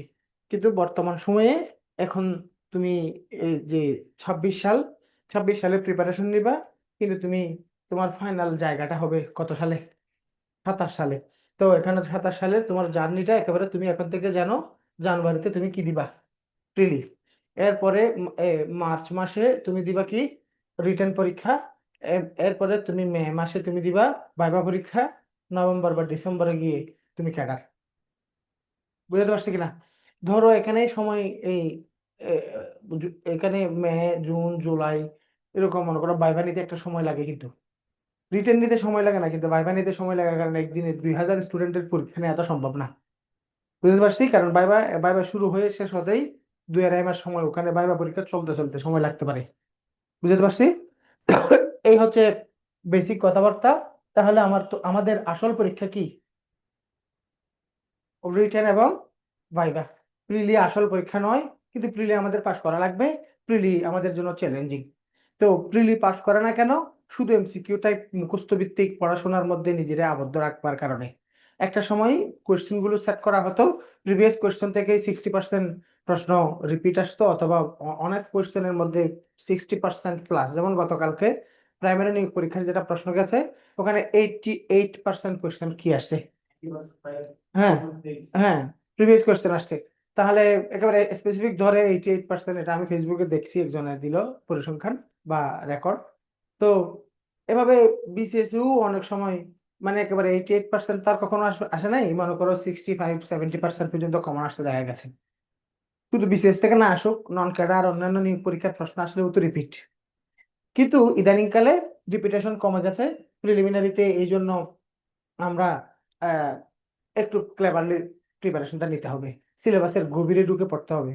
তো তোমরা হচ্ছে একটা লাকি জেনারেশন, তোমাদেরকে আমাদের আর আলাদা করে জোর দিয়ে, চাপ দিয়ে, প্রেসার দিয়ে, প্রেসারাইজ করে বিশ্বাস করানোর প্রয়োজন পড়ছে না। তোমরা নিজে থেকে বিশ্বাস করে আসছো, আগে থেকে রিটেন সহ পড়তে হবে। এর আগের ব্যাচগুলোতে স্টুডেন্টদেরকে অনেক ধরনের দোহাই দিয়ে রিকোয়েস্ট করলেও তাদেরকে যদি বলতাম তুমি আগে রিটেন সহ মিলিয়ে পড়ো, এই ব্যাপারটাকে গুরুত্ব দিত না। এখন সিস্টেমের কারণে তোমরা নিজেরা গুরুত্ব দিচ্ছ, এবং এটাই হচ্ছে অ্যাকচুয়ালি একজন রিয়েল প্রার্থীর কাজ। প্রথমে শুরু থেকে কি দিতে হবে? রিটেনের উপর গুরুত্ব দিতে হবে। তো আমরা এই এই যে তোমরা 51st ব্যাচের যারা স্টুডেন্ট, এদের জন্য আমাদের কাজ নিয়ে আমি 1 মিনিট বলি। ওটা হচ্ছে এখানে ধরো আমাদের হাতে সামনে সময় আছে কয় মাস? 12 মাস। জানুয়ারিকে হিসেব থেকে যদি বাদও দিই তাও 12 মাস আছে, কারণ জানুয়ারিতে গিয়ে পরীক্ষা হবে 30 তারিখে আগামী বছর। ঠিক আছে, এই জন্য আমরা 12 মাস সময় পাচ্ছি ফেব্রুয়ারি থেকে শুরু করলেও। তাহলে আমরা পুরো 12 মাসকে ভালোভাবে শুনিও, 12 মাসকে 4টা সেগমেন্টে ভাগ করবো। মানসিক পরিকল্পনাটা মাথার মধ্যে নাও। 4টা মাস, নাহলে 12 মাস হলে কয় ভাগে ভাগ করতে পারি? 3 ভাগে। কয় ভাগে? 3 ভাগে ভাগ করতে পারি। এটা হচ্ছে জাস্ট একটা মানসিক সাইকোলজিক্যাল বিষয়। তাহলে আমাদের কাছে প্রথম 3 মাস, এটাকে আমরা স্টেপ 1 বলি। তারপরে হচ্ছে দ্বিতীয় 3 মাস, এটাকে আমরা বলতে পারি স্টেপ 2। এরপরে হচ্ছে ফাইনাল 3 মাস, এটাকে আমরা বলবো স্টেপ 3। এই 3টি স্টেপের মাধ্যমে আমরা পুরো জার্নিটা শেষ করব। তো এখানে প্রথমে শুনে রাখো, প্রথম স্টেপটা, এটাকে আমরা বলবো কি? বলো। ফাউন্ডেশন। এখন ফাউন্ডেশন মানে মৌলিক বিষয়গুলো আলোচনা করবে, অ্যাডভান্স বিষয়গুলো পড়াবে না, রিয়েল পরীক্ষামুখী জিনিসগুলো আলোচনায় আসবে না। এমন তথ্য বা এমন ব্যাপার তোমার মাথায় আসতে পারে, কিন্তু ব্যাপারটা ওরকম না। এখানে আমরা যেটা করব ওটা হচ্ছে সরাসরি রিটেনে চলে যাব। সরাসরি রিটেনে চলে যাব। ধরো তোমাকে আমি প্রিলি এবং রিটেনের তুলনামূলক একটা প্রশ্নের ধরন দেখাই। প্রথমে ধরো সহজ একটা বিষয় ধরি। ধরো তোমার কাছে প্রিলিতে প্রশ্ন আসছে বাংলা সাহিত্য সহজ, যেটা সহজে নিজে নিজে পড়ে শেষ করা যায় এরকম বিষয়। ধরো তোমার কাছে প্রিলিতে প্রশ্ন আসছিল তোহফা কার লেখা, লাইলি মজনু কার লেখা, অর্থাৎ মধ্যযুগের সাহিত্য থেকে এই প্রশ্ন দুইটা আসছে। ধরো রিটেন পরীক্ষায় প্রশ্ন কিভাবে আসে, রোমান্টিক প্রণয় উপাখ্যান রচনাকারী 3 জনের নাম ও তাদের রচনাগুলো লিখুন। 35-36 বিসিএস রিটেনের প্রশ্ন। তাহলে তুমি যদি তো এই একটা প্রশ্নের উত্তর জানো, তাহলে তুমি মধ্যযুগের রোমান্টিক প্রণয় উপাখ্যান রচনাকারী দৌলতুদ্দিন বাহারাম খাঁ, শাহ মোহাম্মদ শগীর, আল মাহমুদ, আলাউল সবার নাম তুমি একসাথে জানো, কারণ রিটেনের একটা প্রশ্নের সলিউশন করতে গিয়ে তুমি সবার নাম জেনে গেছো। তোহফা কে লিখেছে, কারণ প্রত্যেকের নাম এবং তাদের রচনাগুলো লিখুন, প্রত্যেকের নাম ও তাদের রচনাগুলো লিখুন। তাহলে আলাউলের নাম লিখতে গিয়ে তোহফা লিখেছে, পদ্মাবতী লিখেছে, একসাথে তুমি হাইপেন দিয়ে কমা দিয়ে লিখছো না। শাহ মোহাম্মদ শগীর লিখে সে কোনটা লিখেছে লিখেছো না। আব্দুল হাকিম কি লিখেছে লিখেছো না। তাহলে রিটেনের ধরো আরেকটা উদাহরণ ধরো, ইউনিভ্যাক, ভালোভাবে শুনিও, প্র্যাকটিক্যাল কথাবার্তা। ইউনিভ্যাক কম্পিউটার কোন প্রজন্মের কম্পিউটার, এটা প্রিলির প্রশ্ন। রিটেনের প্রশ্ন শোনো, রিটেন আসছিল কম্পিউটারের প্রজন্ম কয়টি, কোন প্রজন্মের বৈশিষ্ট্য কি লিখো। তাহলে প্রজন্ম 1 ঘর সাইজের কম্পিউটার ছিল, দ্বিতীয় প্রজন্মে এসে ছোট সাইজ, একটু কম্পিউটারের সাইজ ছোট হয়েছে, ইউনিভ্যাক কম্পিউটার বাজারে আসছে। তৃতীয় প্রজন্ম টেলিভিশনের মতো কম্পিউটার গুলো আসছে।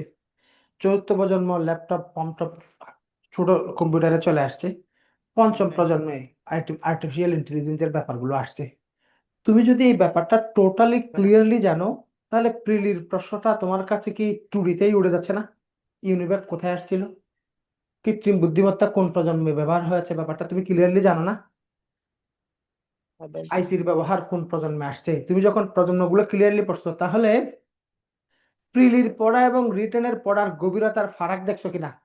মনে করো জন্ডিস, আর একটা উদাহরণ শোনো, জন্ডিস কি রোগ, পানিবাহিত রোগ, বায়ুবাহিত রোগ, ব্যাকটেরিয়া জনিত রোগ, ভাইরাস জনিত রোগ, 4টা অপশন দিল। এখন তুমি যখন রিটেনের একটা প্রশ্ন দিবা, রিটেনের প্রশ্ন হচ্ছে বায়ুবাহিত রোগগুলোর নাম লিখুন, গুরুত্বপূর্ণ অথবা উল্লেখযোগ্য বায়ুবাহিত পানিবাহিত রোগগুলোর নাম লিখুন, ভাইরাস জনিত রোগ সবগুলোর নাম লিখো, ব্যাকটেরিয়া জনিত রোগ কয়েকটি রোগের নাম লিখুন। তাহলে তুমি জন্ডিস কি পানিবাহিত রোগ, জন্ডিস পানিবাহিত রোগ, জন্ডিস পানিবাহিত রোগ, জন্ডিস পানিবাহিত রোগ, এই সিস্টেমে পড়ছো নাকি ডিটেইল জানো, বলো। ডিটেইল জানে না। তাহলে আমি তোমাকে বিভিন্ন সাবজেক্টের কয়েকটা সিম্পল প্রশ্ন দিয়ে বুঝাতে চাচ্ছি প্রিলির প্রশ্নের ওজন, রিটেনের প্রশ্নের ওজন। রিটেনের একটা প্রশ্ন ইকুয়াল টু প্রিলির অনেক প্রশ্ন, রিটেনের একটা প্রশ্ন ইকুয়াল টু প্রিলির অনেক প্রশ্ন। রিটেন মানে জিনিসটাকে বিশদভাবে জানা, বিশদভাবে জানা। প্রিলিতে প্রশ্ন আসছে, প্রিলির প্রশ্ন হচ্ছে আমাদের যে নিয়োগ লাভের, সরকারি নিয়োগ লাভের মধ্যে সকল নাগরিকের সমান অধিকার আছে, এটা সংবিধানের কত নম্বর ধারায় আছে। এটা কিসের প্রশ্ন, প্রিলির প্রশ্ন, বলো কিসের প্রশ্ন। আর রিটেনের প্রশ্ন কি, মৌলিক অধিকার সবগুলা লিখো, 26 থেকে 47, 23 থেকে 47 সবগুলো লিখো। তাহলে প্রিলির পড়ার ওজন, রিটেনের পড়ার ওজন বুঝছো কিনা।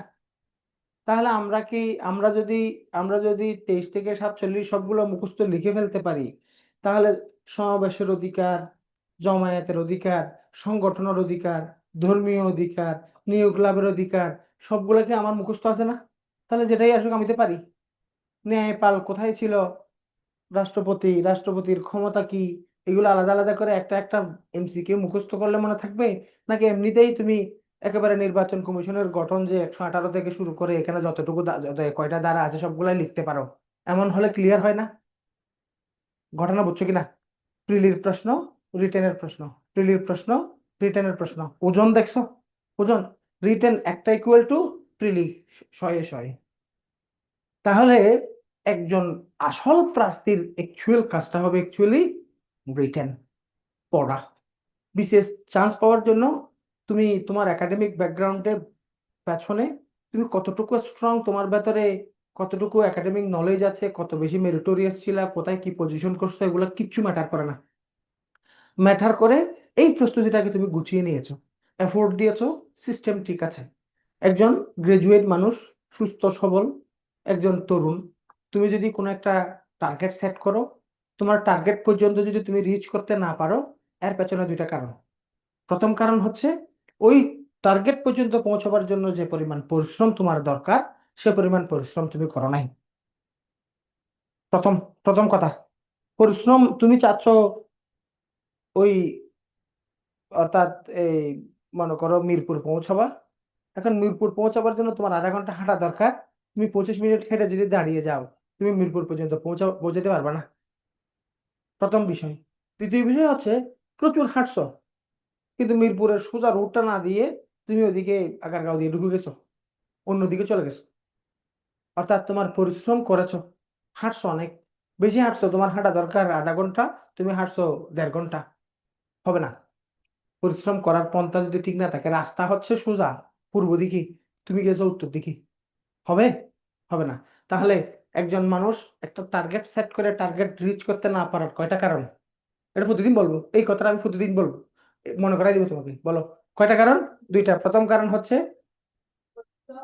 ওইটুকু পৌঁছাবার জন্য যে পরিমাণ পরিশ্রম দরকার, সে পরিমাণ পরিশ্রম আমি করি নাই। দ্বিতীয় নম্বর হচ্ছে পরিশ্রম যথেষ্ট করেছি, কিন্তু পরিশ্রম করার পন্থায় ভুল ছিল। এই দুটো থেকে কোনো একটা কিছু ব্যত্যয় হলেই শেষ। তাহলে আমরা যদি চেষ্টা করি, আমরা পারবো। কি পারতে হবে, কি করতে হবে, তাহলে আমি তোমাকে বুঝাইছি প্রিলি কি, রিটেন কি। এখন আমরা আমাদের যে এই যে প্রথম 3 মাস, এই 3 মাসে আমাদের যে বিষয়গুলো আছে, প্রথমে ধরো বাংলা, এই বাংলা, তারপরে ধরো ইংলিশ। ইংলিশ ইংলিশের জন্য আমার একটা বই 20 থেকে 25 তারিখের মধ্যে আসবে, the game changer is coming, the game changer, the paradigm shifter. রিটেনের জন্য কোনো বই নেই। যে গাইড আছে, গাইডের মধ্যে প্রিভিয়াস কোশ্চেনগুলোর সলিউশন আছে, সলিউশনগুলো অ্যাকর্ডিং টু ইনস্ট্রাকশন যথাযথ নাই। আর কিছু কোশ্চেন এবং কোশ্চেনগুলোর সিমিলার কিছু কোশ্চেন দিয়ে প্র্যাকটিসের জন্য, অনুশীলনের জন্য ঠিকঠাক। কিন্তু এটা একটা সাবজেক্ট, এই সাবজেক্টে কিছু প্রবলেম আছে, প্রবলেমগুলো সলভ করার কিছু ওয়ে আছে, ওয়েগুলো দেওয়া কোনো বই নেই। তো এটা নিয়ে তাহলে দেখো, এখানে আমরা যেটা করব সেটা হচ্ছে, প্রথমেই তোমাকে আমরা কি দিয়ে কাজ শুরু করব, বলো? রিটেন দিয়ে। তোমাকে যদি সংবিধানের এই প্রথমে বিসমিল্লাহ করে প্রথম ক্লাসে, এমসিকিউর ক্লাসে যদি আমি বলি 70 নম্বর অনুচ্ছেদ ফ্লোর ক্রসিং দাগ দাও, 118 নির্বাচন কমিশন দাগ দাও, 29 দাগাও, জরুরি অবস্থা 40 থেকে 41, 47 এগুলো দাগাও। পুরো সংবিধান থেকে তোমাকে আমি 10-12টা সাজেশন দিয়ে দিলাম, তোমার ক্লাস মনে হবে ওয়াও, এটাই তো টিচার, যেগুলো প্রিলিতে আসবে এগুলো সব দাগাই দিছি, কিন্তু তোমাকে আমি শেষ করে দিলাম। তোমার আসল পরীক্ষা হচ্ছে কোথায়? রিটেন। তোমাকে আসলে বকা দিয়ে তোমাকে আসলে শিখাতে হবে আসলে কি জানো, পুরা এই সংবিধানের রিটেনে কি আসবে এই জিনিসটা পুরোপুরি ভাবে তুমি লিখতে পারো, ওই জায়গায় নিয়ে যাওয়া। কারণ তোমার আসল পরীক্ষা কি না, এমসিকিউ না। বুঝতে পারছি? এই জন্য এই সময়টাতে এগুলো কিন্তু মাপা সময়, এখানে এই 1 সপ্তাহ 2 সপ্তাহ এদিক ওদিক হওয়ার কোনো সুযোগ থাকবে না। এখানে টোটাল, এখানে তোমার ইংলিশ শেষ করে ফেলতে হবে, বিশেষ করে রিটেনের জায়গাটা। আমরা যদি রিটেনের যতটা ক্লাস লাগুক, সবগুলো জিনিস মনে করো, ট্রান্সলেশন কিভাবে করবা, ট্রান্সলেশন করার জন্য রুডিমেন্টারি লেভেল থেকে অ্যাডভান্স লেভেল পর্যন্ত ধাপে ধাপে জিনিসগুলো শিখালাম। এসে লেখার জন্য কিছু স্ট্র্যাটেজি আছে, স্ট্র্যাটেজি এগুলো দিয়ে তোমাকে প্র্যাকটিক্যালি জিনিসগুলো করালাম। প্যাসেজ সলভের জন্য কতগুলো সলিউশন টেকনিক্স আছে, টেকনিক্স গুলো ক্লাসে বললাম। এগুলোর জন্য প্র্যাকটিস করার জন্য সময় লাগবে। এখন যদি আমি শেষ মুহূর্তে যাই, তখন তুমি এই রিটেনের ওই কাজগুলো যদি আমি শেষ দিকে গিয়ে করি, তখন তুমি তোমার কাছে প্রিলি পাশের একটা বড় ধরনের চ্যালেঞ্জ তোমার সামনে টুনটুনি বাজাবে। ওই টুনটুনির আওয়াজে তুমি এই তোমার এই গুরুত্বপূর্ণ কথাগুলো মাথায় ঢুকবে না। এই জন্য তুমি তোমার উপরে তেমন চাপ আসার আগেই রিটেন বেসিকটা, আর আগে থেকে যখন তুমি সংবিধানের, তোমাকে যখন আমি দেখাবো এই অমুক বিসিএস আসছিল, মৌলিক অধিকার গুলো লিখুন, তাহলে মৌলিক অধিকার সবগুলো মুখস্থ লিখতে পারার মতো করে শিখো। তোমাকে যখন আমি দেখাবো এ পর্যন্ত সংবিধান কতবার সংশোধন হয়েছে, প্রতিবার সংশোধনের বিষয়বস্তু এবং সংশোধনের তারিখ সহ সংশোধন গুলো লিখো, 17টা 18টা যতটা হয়েছে সবগুলো সংশোধনে লিখো। তাহলে তোমাকে যখন আমি বলবো রাষ্ট্রপতির রাষ্ট্রপতির ক্ষমতা ও দায়িত্ব সম্পর্কে লিখো, এখানে যখন শিখিয়ে ফেলবো, তখন তুমি প্রিলির জিনিসগুলো হাসতে হাসতে তোমার মনে থাকবে। তখন তোমাকে যখন এই ধাপ শেষ করার পরে যখন এখানে এসে টিচার যখন এমসিকিউর জন্য বলবে, এখানে তুমি 23 থেকে 47 তোমার মুখস্থ আছে, 26 থেকে 47 তোমার মুখস্থ আছে, এখান থেকে তুমি 27 দাগাও, 29 দাগাও, 40 41 দাগাও, তখন তুমি টাস টাস টাস ক্যাচ করতে পারবে, কারণ তুমি পুরাটাই তোমার আগে থেকে জানা আছে। আমি বুঝতে পারছি কিনা? এই জন্য স্টেপ ওয়ানে আমাদের কাজ হবে কি? রিটেন। স্টেপ ওয়ানে আমাদের কাজ হবে কি? রিটেন। এবং এখানে আমরা দুইটি কাজ করব। প্রথম কাজ হচ্ছে তোমাকে সিলেবাসটার একটা ইন্ট্রোডাকশন ভিত্তিক ক্লাস হবে, যে জিনিসগুলো নিজে নিজে পড়বার, ওই জিনিসগুলোর জন্য অ্যাসাইনমেন্ট দিয়ে দেওয়া হবে। যে জিনিসগুলো প্রবলেম, যেমন ম্যাথ, তোমাকে যদি আমি বলি সেট এই চ্যাপ্টারটা তুমি নিজে নিজে করা, আসি সমাধান হবে? টিচার করিয়ে দিতে হবে না? তোমাকে যদি আমি বলি প্যাসেজ কেমন সমাধান করতে হয় এটা দেখা, আসি তুমি কোথেকে দেখবে? এটা পড়ার জন্য তো বই নেই, এটার জন্য প্রফেশনাল শিক্ষকদের ইনস্ট্রাকটিভ ক্লাসগুলো দরকার আছে। এই জন্য যেখানে ক্লাস দরকার ওখানে ক্লাসের সংখ্যা বাড়াবো, যেখানে ক্লাস দরকার নেই নিজে পড়ার সুযোগ আছে ওখানে ওভাবে দিব। পাশাপাশি এখানে দুই ধরনের কাজ থাকবে। এখানে আমরা কতগুলো প্রিভিয়াস যে রিটেনের কোয়েশ্চেন গুলো আছে, এই কোয়েশ্চেন গুলোর জন্য কতগুলো আমরা শিট দিব সলিউশন। তুমি যখন বাংলাদেশ বিষয়গুলিতে ধরো রিটেন পরীক্ষায় আছে 16টা চ্যাপ্টার, বাংলাদেশ অ্যাফেয়ার্স রিটেন, এই 16টা চ্যাপ্টারের উপর থেকে বিগত বছরের কোন চ্যাপ্টার থেকে কোন কোন প্রশ্ন আসছিল তার জন্য একটা রুট ম্যাপ দিয়ে দিব প্রথমে। এই প্রশ্নগুলো এভাবে আসছিল, এই রুট ম্যাপ এটা রেডি করা আছে অলরেডি।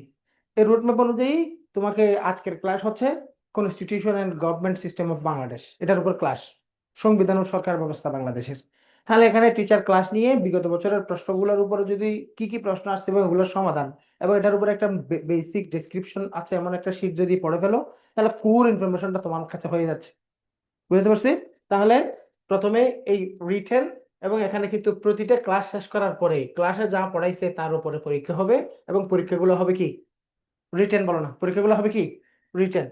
এরপরে এরপরে পুরো 6 মাস ধরে এখানে প্রিলি ভিত্তিক কাজ হবে, কিন্তু এখানে যে মাঝখানে মিড লেভেলটা হচ্ছে রিটেন, এবং এখানে হচ্ছে শুধু প্রিলি। শেষের ধাপটা হচ্ছে শুধু প্রিলি, শুরুর ধাপটা হচ্ছে শুধু রিটেন, মাঝখানের ধাপটা হচ্ছে প্রিলি এবং রিটেনের মাঝখানে ব্যালেন্সড। কিরকম? এখানে পড়ানো হবে টেক্সট বই মাঝখানের ধাপে, 9-10-এর সাধারণ বিজ্ঞান বইটার উপরে কাজ দিলাম, এটার উপরে ক্লাস হবে, ক্লাস দিয়ে অ্যাসাইনমেন্ট দেওয়া হবে, এটার উপর পরীক্ষা হবে। এখানে একসাথে দুই দিকে নজর রাখা হবে। একটা হচ্ছে এই জায়গা থেকে কোন জিনিসগুলো রিটেনে আসবে, আবার কোন জিনিসগুলো প্রিলিতে আসবে। ফোকাসিং প্রিলি এমন ভাবে তথ্যগুলোকে দেখানো হবে, যেমন ধরো তোমার 9-10-এর সাধারণ বিজ্ঞান বই, এটার উপর অ্যাসাইনমেন্ট গুলো ছোট ছোট করে দেওয়া হবে, এত পৃষ্ঠা থেকে এত পৃষ্ঠা। এটা নিয়ে ক্লাস নিয়ে তুমি পড়ে আসবা। পড়ে আসার পরে তোমার যে পরীক্ষাটা হবে এক বাক্যে উত্তর, এক বাক্যে উত্তর, কোনো অপশন থাকবে না। তাহলে একসাথে কয়টা কাজ হবে? দুইটা। কনফিউশন গুলো রিমুভ করার জন্য তুমি পরীক্ষাটা দিচ্ছ রিটেন, আবার পড়ছো প্রিলি সিলেবাস টার্গেট করে, তাহলে প্রিলি সিলেবাস সম্পূর্ণটাই তো রিটেনে আছে। এবং এই জিনিসটা পড়াটা তোমার কাছে ইজি হয়ে যাবে এই জন্য যে, কারণ তুমি এর আগে রিটেনের এই এই এই চ্যাপ্টারের ডিটেইলটা একবার পড়ে ফেলছো, অন্তত রিলেটেড প্রিভিয়াস কোয়েশ্চেন গুলো তোমার দেখার সৌভাগ্য হয়েছে। তাহলে তাহলে বলো, তাহলে আমরা এখানে প্রিলির পরে প্রথম ধাপে কি আসবে? রিটেন। বলো, প্রথম ধাপে কি আসবে? রিটেন। দ্বিতীয় ধাপে হচ্ছে অ্যাসাইনমেন্ট ভিত্তিক টেক্সট বই কমপ্লিশন, যেটা প্রিলি রিটেন দুইটার কম্বিনেশন। তৃতীয় ধাপে থাকবে শুধু প্রিলি, এবং ওখানে তৃতীয় ধাপে আমরা যেটা করব ওটা হচ্ছে এই লেকচার শিট ভিত্তিক। শুরুতে একেবারে বিসমিল্লাহ করে যেগুলো লেকচার শিট দেওয়া হবে এগুলো ফ্রিতে দেওয়া হবে না, এগুলো তুমি ফটোকপি করে নিবে। এখানে লেকচার শিটও কম, এগুলো বড় বড় শিট নিজেরা ফটোকপি করে নিবা অফিস থেকে, রিটেনের যেগুলা। আর যেগুলো প্রিলির এগুলো এখানে আলাদা করে শিট দেওয়া হবে। টোটাল মনে করো বাংলাতে যতটা শীট ইংলিশে, এই শীট গুলো দিয়ে দেওয়া হবে। হয়তো শুরুতে দিয়ে দিলেও এগুলোর উপর এখন ক্লাস হবে না, যখন প্রিলির মূল ক্লাস শুরু হবে তখন ওই শীট ধরে ধরে আমরা গুছিয়ে আগাবো। যেন এর আগে ভিত্তিটা যদি থাকে, শীটটা পড়ার সময় তুমি বুঝো যে শীটটা ভালো হয়েছে খারাপ হয়েছে, দরকারি বেদরকারি কোন, এই জিনিসগুলো ক্লিয়ার হয়ে যাবে। তাহলে আমরা 3 ধাপে পড়বো। এখন আসো, কোচিং থেকে কিভাবে তোমাকে এগিয়ে নিয়ে যাওয়া হবে এইটুকু বললাম। এবার তোমাকে শুনতে হবে তুমি কি করবা। কোচিং কি তোমাকে চাকরি দিবে? ক্যাডার বানাইতে পারবে? কিচ্ছু করতে পারবে না। কোচিং হচ্ছে জাস্ট একটা অবলম্বন মাত্র, একটু সাপোর্ট নেওয়া। ধরো তুমি নিজে নিজে, আমার যে লম্বা একটা অভিজ্ঞতা, এই যে আজকে সময় দিয়ে এখানে গাড়ি ভাড়া দিয়ে এসে আমার সামনে বসছো, এটার পেছনে বড় কারণ হচ্ছে আমি অনেক জ্ঞানী গুণী ওরকম না, কিন্তু আমার একটা অভিজ্ঞতা আছে এই লাইনে কাজ করার, অভিজ্ঞদের কথা শোনা। তাহলে প্রতিটা বিষয়ে অভিজ্ঞ মানুষদের কথা যখন শুনবো, তখন আমরা আমাদের কঠিন এই কাজটাকে সহজে সমাধান করার একটা ওয়ে আসবে। তাহলে আমাদের মূল বিষয় হচ্ছে, আমাদের মূল চ্যালেঞ্জ হচ্ছে কি? হ্যাঁ, রিটেন। রিটেনের জন্য নাম হচ্ছে রিটেন, তাহলে তোমাকে লিখতে হবে বিসিএস টিকার জন্য তোমার সবচেয়ে বড় কাজ হচ্ছে এখানে তোমার তোমার লেখক হলে হবে না, তোমার হতে হবে প্রু লেভেল রাইটার। বলো কি লেভেল রাইটার? শুধু রাইটার হলে হবে না, কারণ আমরা সকলেই রাইটার। তুমি যখন লিখছো তুমি রাইটার তো। এখানে রাইটারের আরেকটা অর্থ আছে, তিনি হচ্ছে বই লেখক, কবি সাহিত্যিক। কবি সাহিত্যিক হওয়ার দরকার নাই, তুমি কবি সাহিত্যিক কখনো হতে পারবে না, কারণ বিশ্ববিদ্যালয়ে পড়ে পড়াশোনা করে কেউ কবি হতে পারে না। আর তুমি যদি কবি হওয়ার থাকতো তুমি এতদিন হয়ে যেতা, কারণ তোমার যে বয়স সেই বয়সে সুকান্ত কবিতা লিখে মরেও গেছে, ঠিক না? সেই বয়সে সুকান্ত কবিতা লিখে মরেও গেছে। তারপরে নজরুলের 9 বছর বয়সে কবিতা বাজারে আসছিল, 7 বছর বয়সে রবীন্দ্রনাথের বই আসছিল বাজারে। তাহলে তোমার যেহেতু ওই বয়স পার হয়ে গেছো, তোমার আর কবি হওয়ার সম্ভাবনা নাই। কথা বলছি কিনা? এই জন্য তোমাকে যে আমি কবি হতে বলছি না, এটুকু তো বুঝে নিচ্ছ। তোমাকে আমি বলছি লেখক হতে। কি ধরনের লেখক? গতানুগতিক লেখক হলে চলবে না। তোমাকে প্রথমে বুঝতে হবে পিসিএসটা কি অনার্স ফাইনাল পরীক্ষা দেওয়ার মতো, বা এই আমার একাডেমিক সারা জীবনে পড়ালেখা যে করছি ইন্টারমিডিয়েট ফাইনাল পরীক্ষা বা যে কোনো একটা একাডেমিক শ্রেণী পরীক্ষার মতো পরীক্ষা, নাকি শ্রেণী পরীক্ষার তো দুইটা ধরন আছে। যখন আমরা ইন্টার ফাইনাল দিচ্ছি, অনার্স ফাইনাল পরীক্ষা দিচ্ছি, তখন কি আমাকে ফার্স্ট হতে হবে এমন টার্গেট নিয়ে কি আমরা এখানে যারা আছি সবাই পরীক্ষা দিছিলাম? আমাদের মাথায় কি এগুলো কোনো কল্পনাইও ছিল? ইভেন যে ফার্স্ট হচ্ছে তার মতো হয়তো একটা চেষ্টা ছিল, কিন্তু সে জানতো না যে ফার্স্ট হবে, ঠিক না? ডিপার্টমেন্টে কয়েকজন থাকে এরকম। তাহলে কিন্তু বিসিএস পরীক্ষা কিন্তু অনার্স ফাইনাল পরীক্ষা এবং ইন্টার ফাইনাল পরীক্ষার মতো A+ পাওয়ার পরীক্ষা না। প্রথমে এই ব্যাপারটা যদি মাথায় না ঢুকে, তাহলে তুমি ভুল করবা। তোমাকে প্রথমে সিরিয়াসলি মাথায় ঢুকে দিতে হবে, এখানে আমাকে অন্যদেরকে শুধু ছাপিয়ে দিলে হবে না, ভালোভাবেই ক্লিয়ারলি হেড হতে হবে, ক্লিয়ারলি আগায় যেতে হবে। তুমি যদি গতানুগতিক ভাবে সবগুলাতে A+ পাইছো, যেমন গতকালকে প্রাইমারি পরীক্ষা নিয়োগ পরীক্ষায় কেউ যদি মোটামুটি 70 নাম্বার পেয়ে খুশি হয়ে 90 নাম্বার পরীক্ষা না, 70 নাম্বার পেয়ে সে মনে মনে খুশি, মনে মনে চিন্তা করতেছে আমি তো কোচিং এ পরীক্ষায় পাইতাম হচ্ছে 49-55, এখানে তো আমি 70 পাচ্ছি, আমার চাকরি নিশ্চিত, আমার ঠেকাই কে? ঠিক না? জামাইরে অর্ডার দিয়ে দিছে এটা করো, হ্যাঁ, বাচ্চাকে বলতেছে আমার সাথে কথা বলিস না, আমার চাকরি হয়ে গেছে, এরকম খুশিতে সে অনেক গদগদ করতেছে। কিন্তু আসল বাস্তবতা হচ্ছে তার চাকরিই হবে না, কারণ ওখানে যারা চাকরি পাবে তারা হচ্ছে 85 পাচ্ছে, ঠিক না? তাহলে 70 থেকে 85 15 নাম্বারের গ্যাপ কিন্তু সে বাইবা দিয়ে কভার করতে পারবে না। বাইবা যদি সে 20 লাখ টাকাও দেয়, কারণ 10-এ 10 দিলেও তো সে এখানে 15 কভার করতে পারবে না, কারণ আর যে যার সাথে কম্পিট করতেছে সেও তো 10-এর মধ্যে 8 পাবে। কথা বলতে পারছি কিনা? তাহলে তাহলে কিছু পরীক্ষা আছে যে পরীক্ষাগুলো দিয়ে কিছু নাম্বার পাইলেই খুশি, মনে করে A+ পাইলেই আমি আমার যথেষ্ট, আর বেশি কিছু লাগবে না। কিন্তু বিশেষ পরীক্ষা ওরকম পরীক্ষা না। একটা রচনা আসছে, প্রশ্ন সোজা আসলে খুশি হওয়ার পরীক্ষা নয়। বিশেষ পরীক্ষা প্রশ্ন সোজা আসছে এই জন্য খুশি, এই জন্য আমার চাকরি নিশ্চিত হবে, কমন আসছে, এগুলোর জন্য বিশেষ পরীক্ষা আসে নাই। বিশেষ পরীক্ষা হচ্ছে কঠিন আসুক আর সহজ আসুক, যেভাবে আসুক আমি অন্যদের চেয়ে বেটার, ওটার পরীক্ষা। এটা যদি মাথায় না ঢুকে তাহলে তুমি বিশেষ দিও না, দরকার কি অনর্থক সময় নষ্ট করা। প্রথম কথা হচ্ছে জীবনে একবার ট্রাই করব, বারবার জীবনের সোনালী ইয়াং সময়গুলো নষ্ট করে লাভ কি? এই সময়গুলো তুমি অন্যদিকে ইনভেস্ট করো। অন্যদিকে তুমি যদি একজন শিক্ষিত তরুণ, তুমি যদি আজকে এখান থেকে বের হয়ে কাঁচা বাজার থেকে একটা টিন কিনে, তারপরে পানের দোকানে গিয়ে কিছু পান, সুপারির দোকানে গিয়ে কিছু সুপারি, এগুলো টেগুলা কিনে আজকেই পানের দোকান দাও, 5 বছর যদি খুব মনোযোগ দিয়ে করো শিক্ষিত মানুষ হিসাবে, 5 বছর পরে তোমার পানের ইন্ডাস্ট্রি হয়ে যাবে। কথা হচ্ছে কিনা? কিন্তু তোমার ওই কাজটা করে এগিয়ে যাওয়ার বাসনা, মনোবাসনা, সিরিয়াসনেস, পেশাদারিত্ব, এগুলো লাগবে। তো তুমি জীবন যৌবন এখানে লাইব্রেরির কোনায় কোনায় 5-6 বছর পড়াশোনা করে করে কাটাই দিবা, এই ধরনের জিনিসটা দরকার নাই। বিসিএস হলে কি তুমি তারেক রহমান হয়ে যাবা? অসম্ভব। বিসিএস হলে তুমি কি এনসিপি নেতা হয়ে অনেক টাকা পয়সার মালিক হয়ে যেতে পারবা? অসম্ভব, কিচ্ছু না।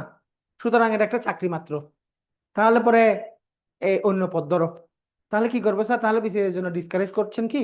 না, তুমি যদি এগুলো মেনে নিয়ে সিরিয়াসলি 1 বছরের মধ্যে ফসল তুলে ফেলার চেষ্টা করতে পারো, তাহলে তুমি বিসিএস দাও।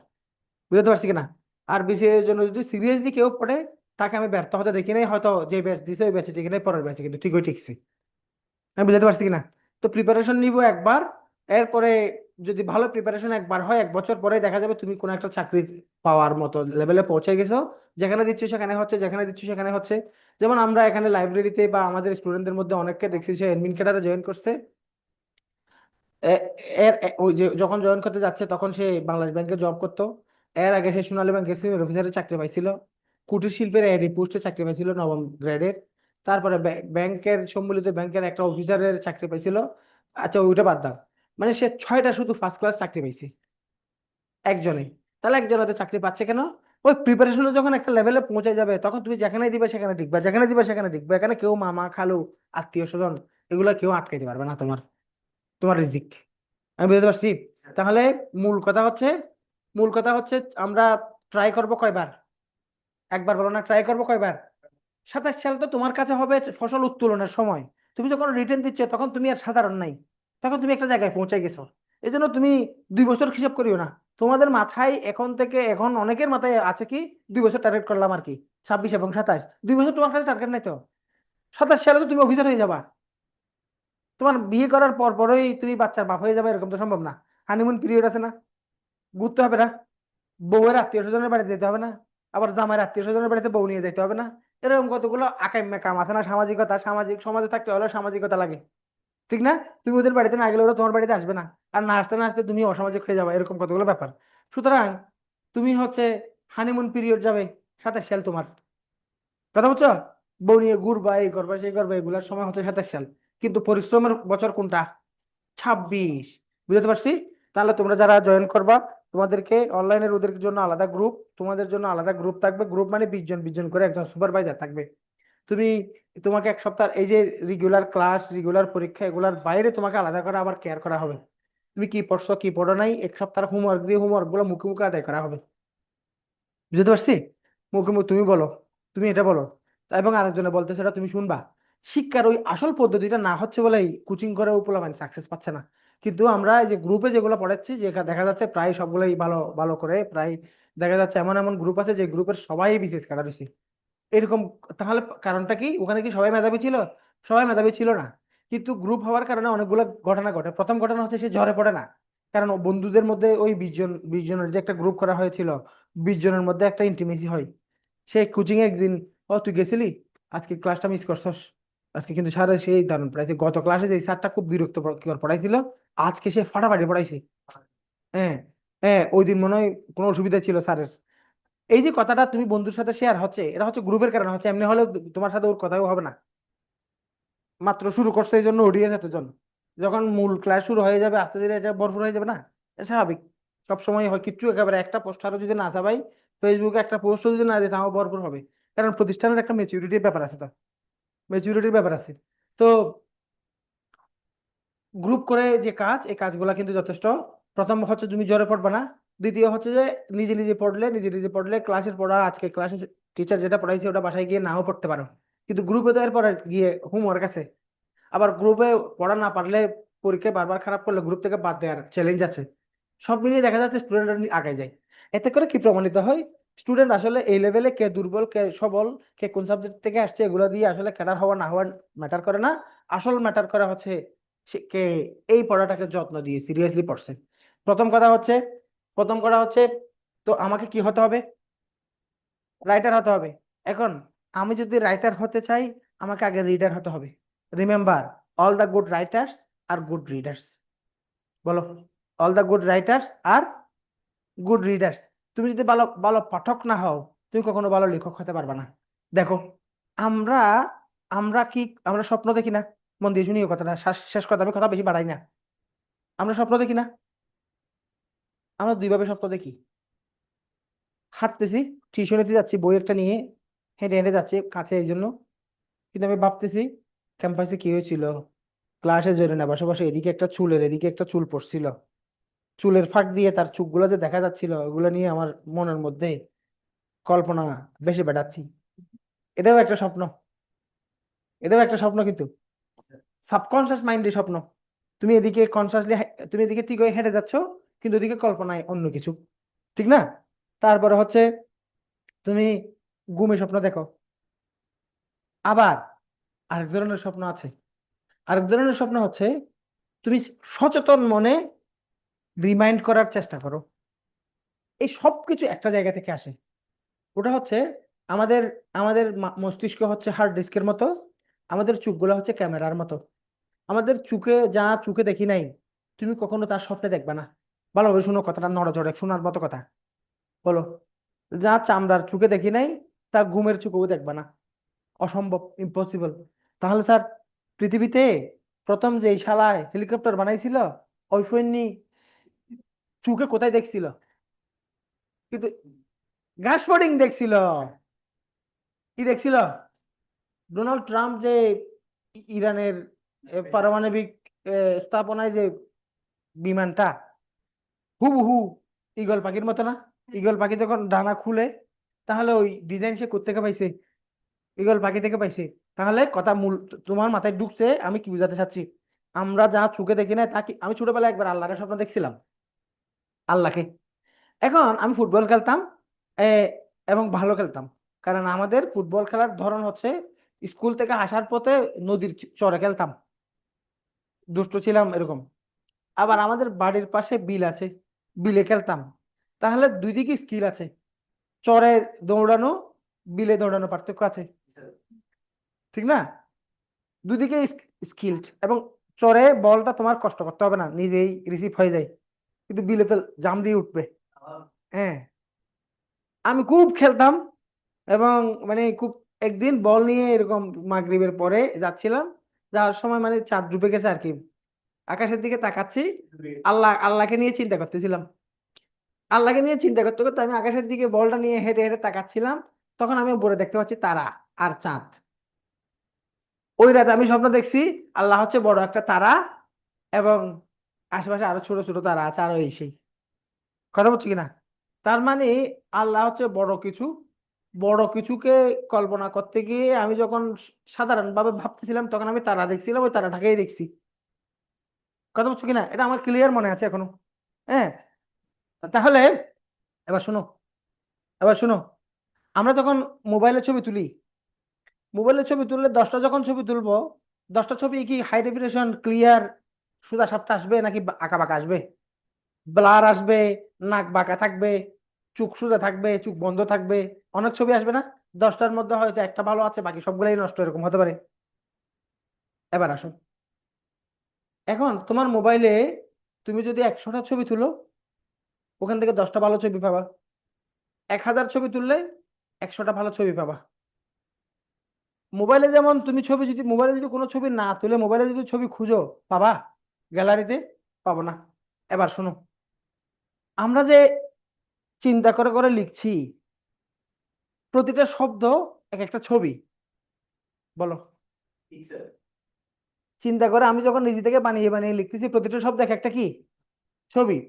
তাহলে তুমি যদি ছবি ডেলিভারি দাও, তাহলে ছবি আগে তুলতে হবে না? ছবি তোলার অবলম্বন কি? চুপ। এখন তুমি কি ইলন মাস্কের ছেলে এমন একটা পার্সোনাল বিমান নিয়ে সারা পৃথিবী ভ্রমণ করে, সিরু ফিল আর্থ, আল্লাহ রাব্বুল আলামিন বলছে সিরু ফিল আর্থ, দুনিয়া আমাকে জানার জন্য দুনিয়া ভ্রমণ করো। এখন দুনিয়া আগা থেকে গোড়া পর্যন্ত ভ্রমণ করার জন্য তোমার ক্ষমতা নাই। তাহলে আহরণ করার জন্য, জ্ঞান অর্জনের জন্য তোমার কি করা দরকার? ছবি তোলা দরকার। কি করা দরকার? ছবি তোলা দরকার। ছবি যদি না চোখ দিয়ে না তোলো, মস্তিষ্ক থেকে আসবে না। Remember, every single word of your book is a picture. Whenever you are reading, you are catching pictures, and whenever you are writing, you are delivering those. Remember, এখন তোমার মাথায় তো শব্দই নাই, আর তুমি মনে মনে ভাবতেছো তুমি বানায় বানায় লিখবা। বানাই বানায় করতে গেলে লিখবো, ছবি তুলে নেয়, ছবি আসবে কেমনে? আর যদি কোনো কারণে আসেও, ওই যে ডাস্টবিন, ওয়েস্টেজ, ব্লারি, এলোমেলু, আওলা জাওলা এগুলো আসবে। তুমি ছবি দিতে চাইছিল মাথার, আসছে পাঁচার ছবি। এরকমই তো হবে, কারণ তুমি তো ছবি 1 লাখ তুললে ওখান থেকে 100 ছবি ভালো পাইতা, কিন্তু ছবি তুলছো 100টা, কিন্তু তোমার লিখতে হবে 4000 শব্দ পরীক্ষার হলে, ঠিক না? তাহলে তাহলে তাহলে তাহলে ভালো লেখক হওয়ার জন্য আগে ভালো কি হতে হবে? তুমি তোমার যে বয়স, এই বয়সে কিন্তু আমি কি বুঝতে চাচ্ছি বুঝে গেছো। শব্দগুলো যদি তুমি চোখ দিয়ে মস্তিষ্কে জমা না করো, তোমার ওখান থেকে ভালো শব্দ আসবে না।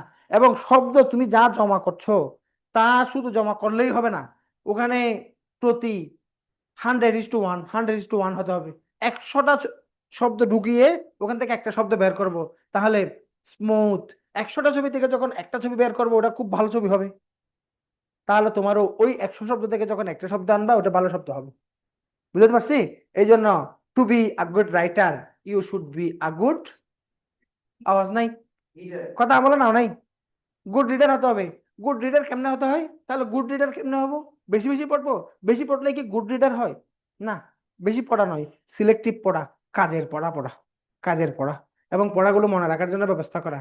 পড়া মনে রাখার জন্য প্রত্যেকটা জিনিসকে টার্গেট করবা। যখন পড়তে বসবা, before starting every particular study session, set a target. Target set করবা। মাগরিবের পরে পড়তে বসছি, সন্ধ্যার পরে পড়তে বসছি, অথবা রাত 9টায় পড়তে বসছি, টিউশন করে এসে 11টা পর্যন্ত পড়বো। এই 2 ঘন্টায় আমি কি পড়বো? পড়া শুরু করার আগেই পড়া শেষ করার পরিকল্পনা করো। এই 2 ঘন্টায় বিজ্ঞানের এই চ্যাপ্টারটা পড়বো।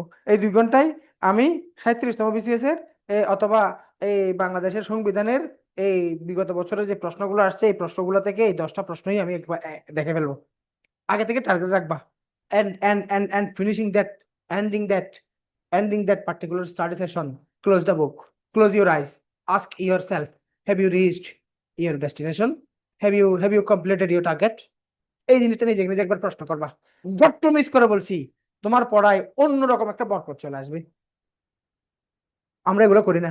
এটা হচ্ছে তোমার নিজের পড়াকে যত্ন করা। তুমি যখন এভাবে করবা না, আল্লাহ রাব্বুল আলামিন তোমাকে গায়েবী মদদ করবে। সিরিয়াস করে, সিরিয়াস করে, নিজের প্রতি যে ভালোবাসে, নিজের যে ভালোবাসে, ষষ্ঠাও তার দেয়। এখন তুমি যদি উদাসীন থাকো, তোমার হচ্ছে, তোমার বিয়ে হচ্ছে তোমার ফুফাতো ভাইয়ের মামাতো বোনের তালতো বোনের বিয়ে। এখন তার বিয়ে, তার কোনো আসলে খবর নাই, আর তুমি লিপস্টিক কিনবা, লিপ গ্লস কিনবা, শীতের সিজন স্কার্ফ কোনটা নিব, ম্যাচ, আমার তো ম্যাচ করার জুতা নাই, জুতা কোত্থেকে ধার নিবো নাকি কিনবো, এগুলো নিয়ে তোমার টেনশনে 1.5 সপ্তাহ চলে গেছে। এভাবে ওয়েস্ট করলে হবে? গার্লফ্রেন্ডের বার্থডে, তুমি গার্লফ্রেন্ড হেভি বার্থডে লেখার জন্য সেই সন্ধ্যা 7টা থেকে তুমি ওয়েট করে বসে আছো, তো তোমার পড়া কেমনে হবে? এরকম গার্লফ্রেন্ড চলে যাক 20টা 30টা, দরকার আছে? তুমি যখন লাইনে পৌঁছাবা, ও নিজে হ্যাপি বার্থডে দিতে দিতে মরে যাবে, ঠিক না? এরকম অনেক যত্ন করা গার্লফ্রেন্ড আমাদের ছিল, এগুলো আমাদেরকে 10 তালাক দিয়ে চাকরি বাকরি ছিল না বলে, ঠিক আছে, চলে গেছে। হ্যাঁ, ওর সাথে আমার অত যোগাযোগ নাই, এক খবর রাখে না। হ্যাঁ, হ্যাঁ, হ্যাঁ। তো এখন ওগুলা খবর রাখে নাই, কিন্তু চাকরি হওয়ার পরে ঠিক ওই খবর নিতে চেষ্টা করছে না। মেয়েরা এরকম, সুতরাং এই মেয়ে জাতির জন্য ছেলেরা এরকম টাইম ওয়েস্ট করবে না। আমি বুঝতে পারছি কিনা?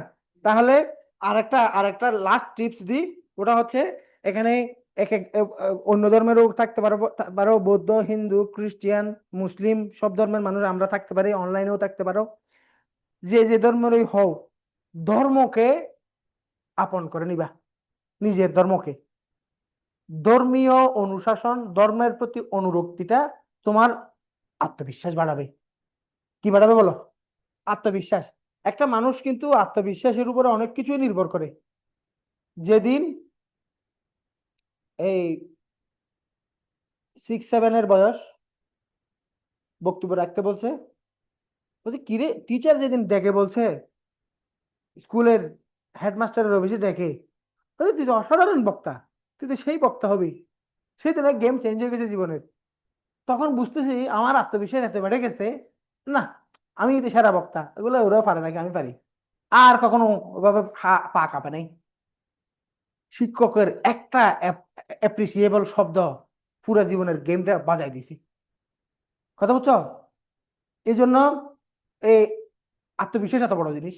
ওই আত্মবিশ্বাসের জায়গাটা আসছে কার অ্যাপ্রুভালের কারণে? টিচারের বলো না, কার অ্যাপ্রুভালের কারণে?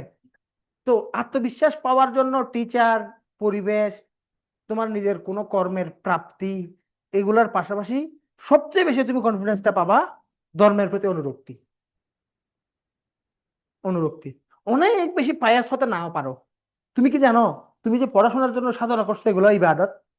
তোমার একেবারে নফল নামাজ পড়তে পড়তে ডেইলি তোমার চারতের নামাজ, এশরাকের নামাজ, তাহাজ্জুদ নামাজ, প্রতি নামাজের আগে হাজতের নামাজ, সালাতুত তাসবির নামাজ, দুনিয়ার সব নামাজ পড়ে তুমি এই জীবনে উন্নতি করা, আল্লাহকে ডেকে নামায় ফেলা, এটার চেয়েও তুমি ফরজ গুলা কায়েম করার পরে তোমার নিজের যে কাজগুলো এগুলো ভালোভাবে করাটাই মূল ফরজ। বুঝতে পারছি কিনা?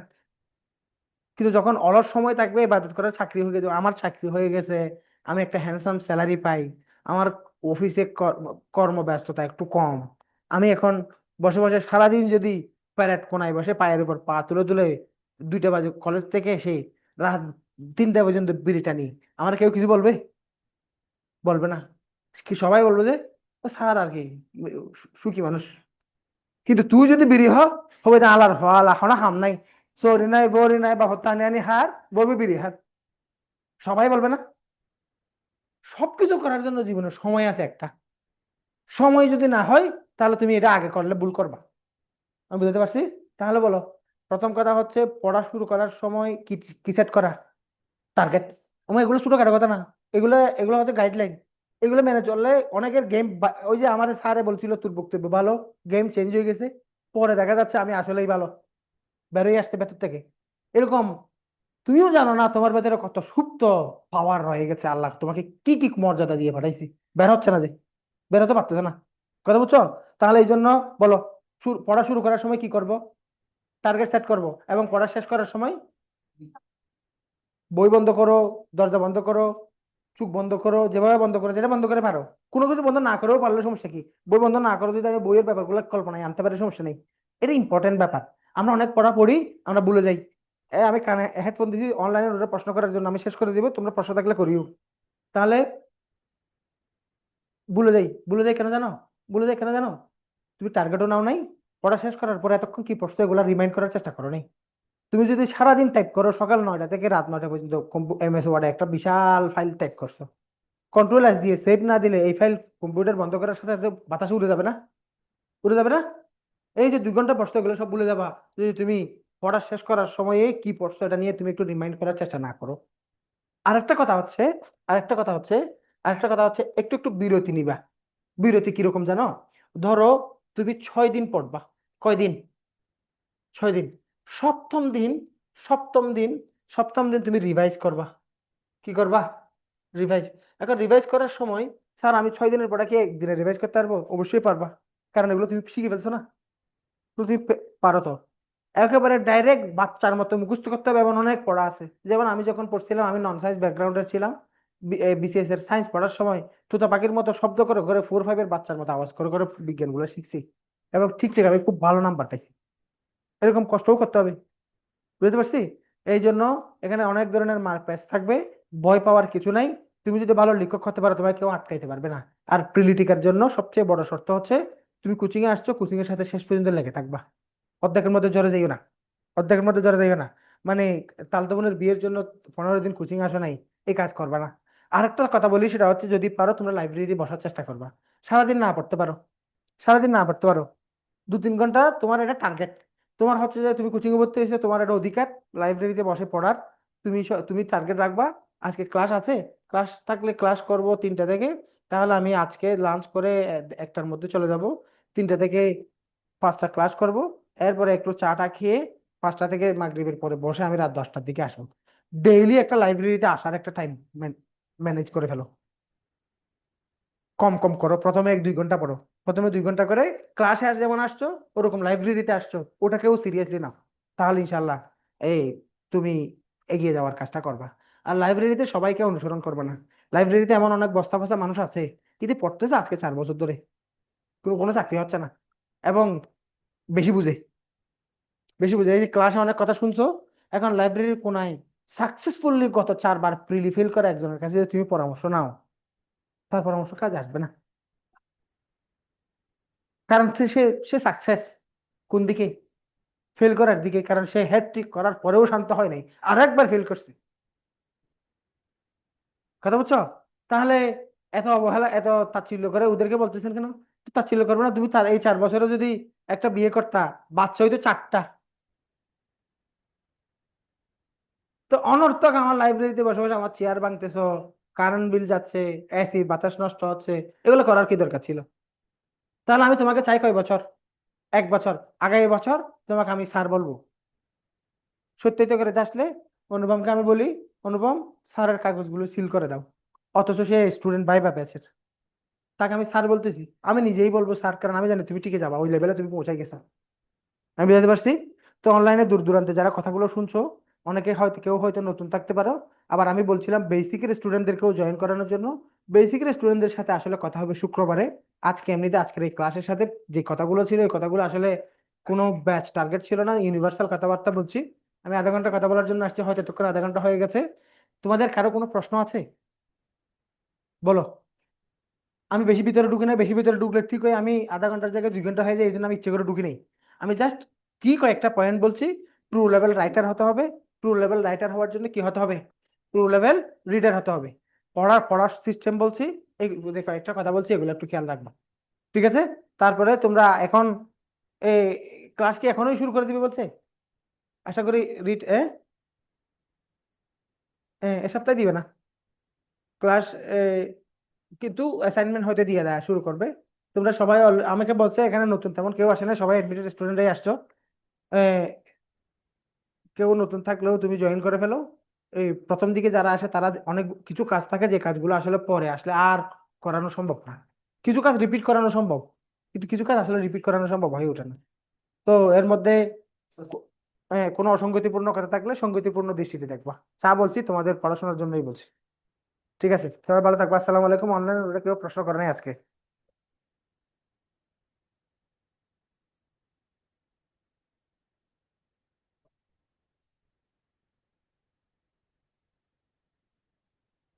ফাইলটাও তো রেকর্ড করছো না?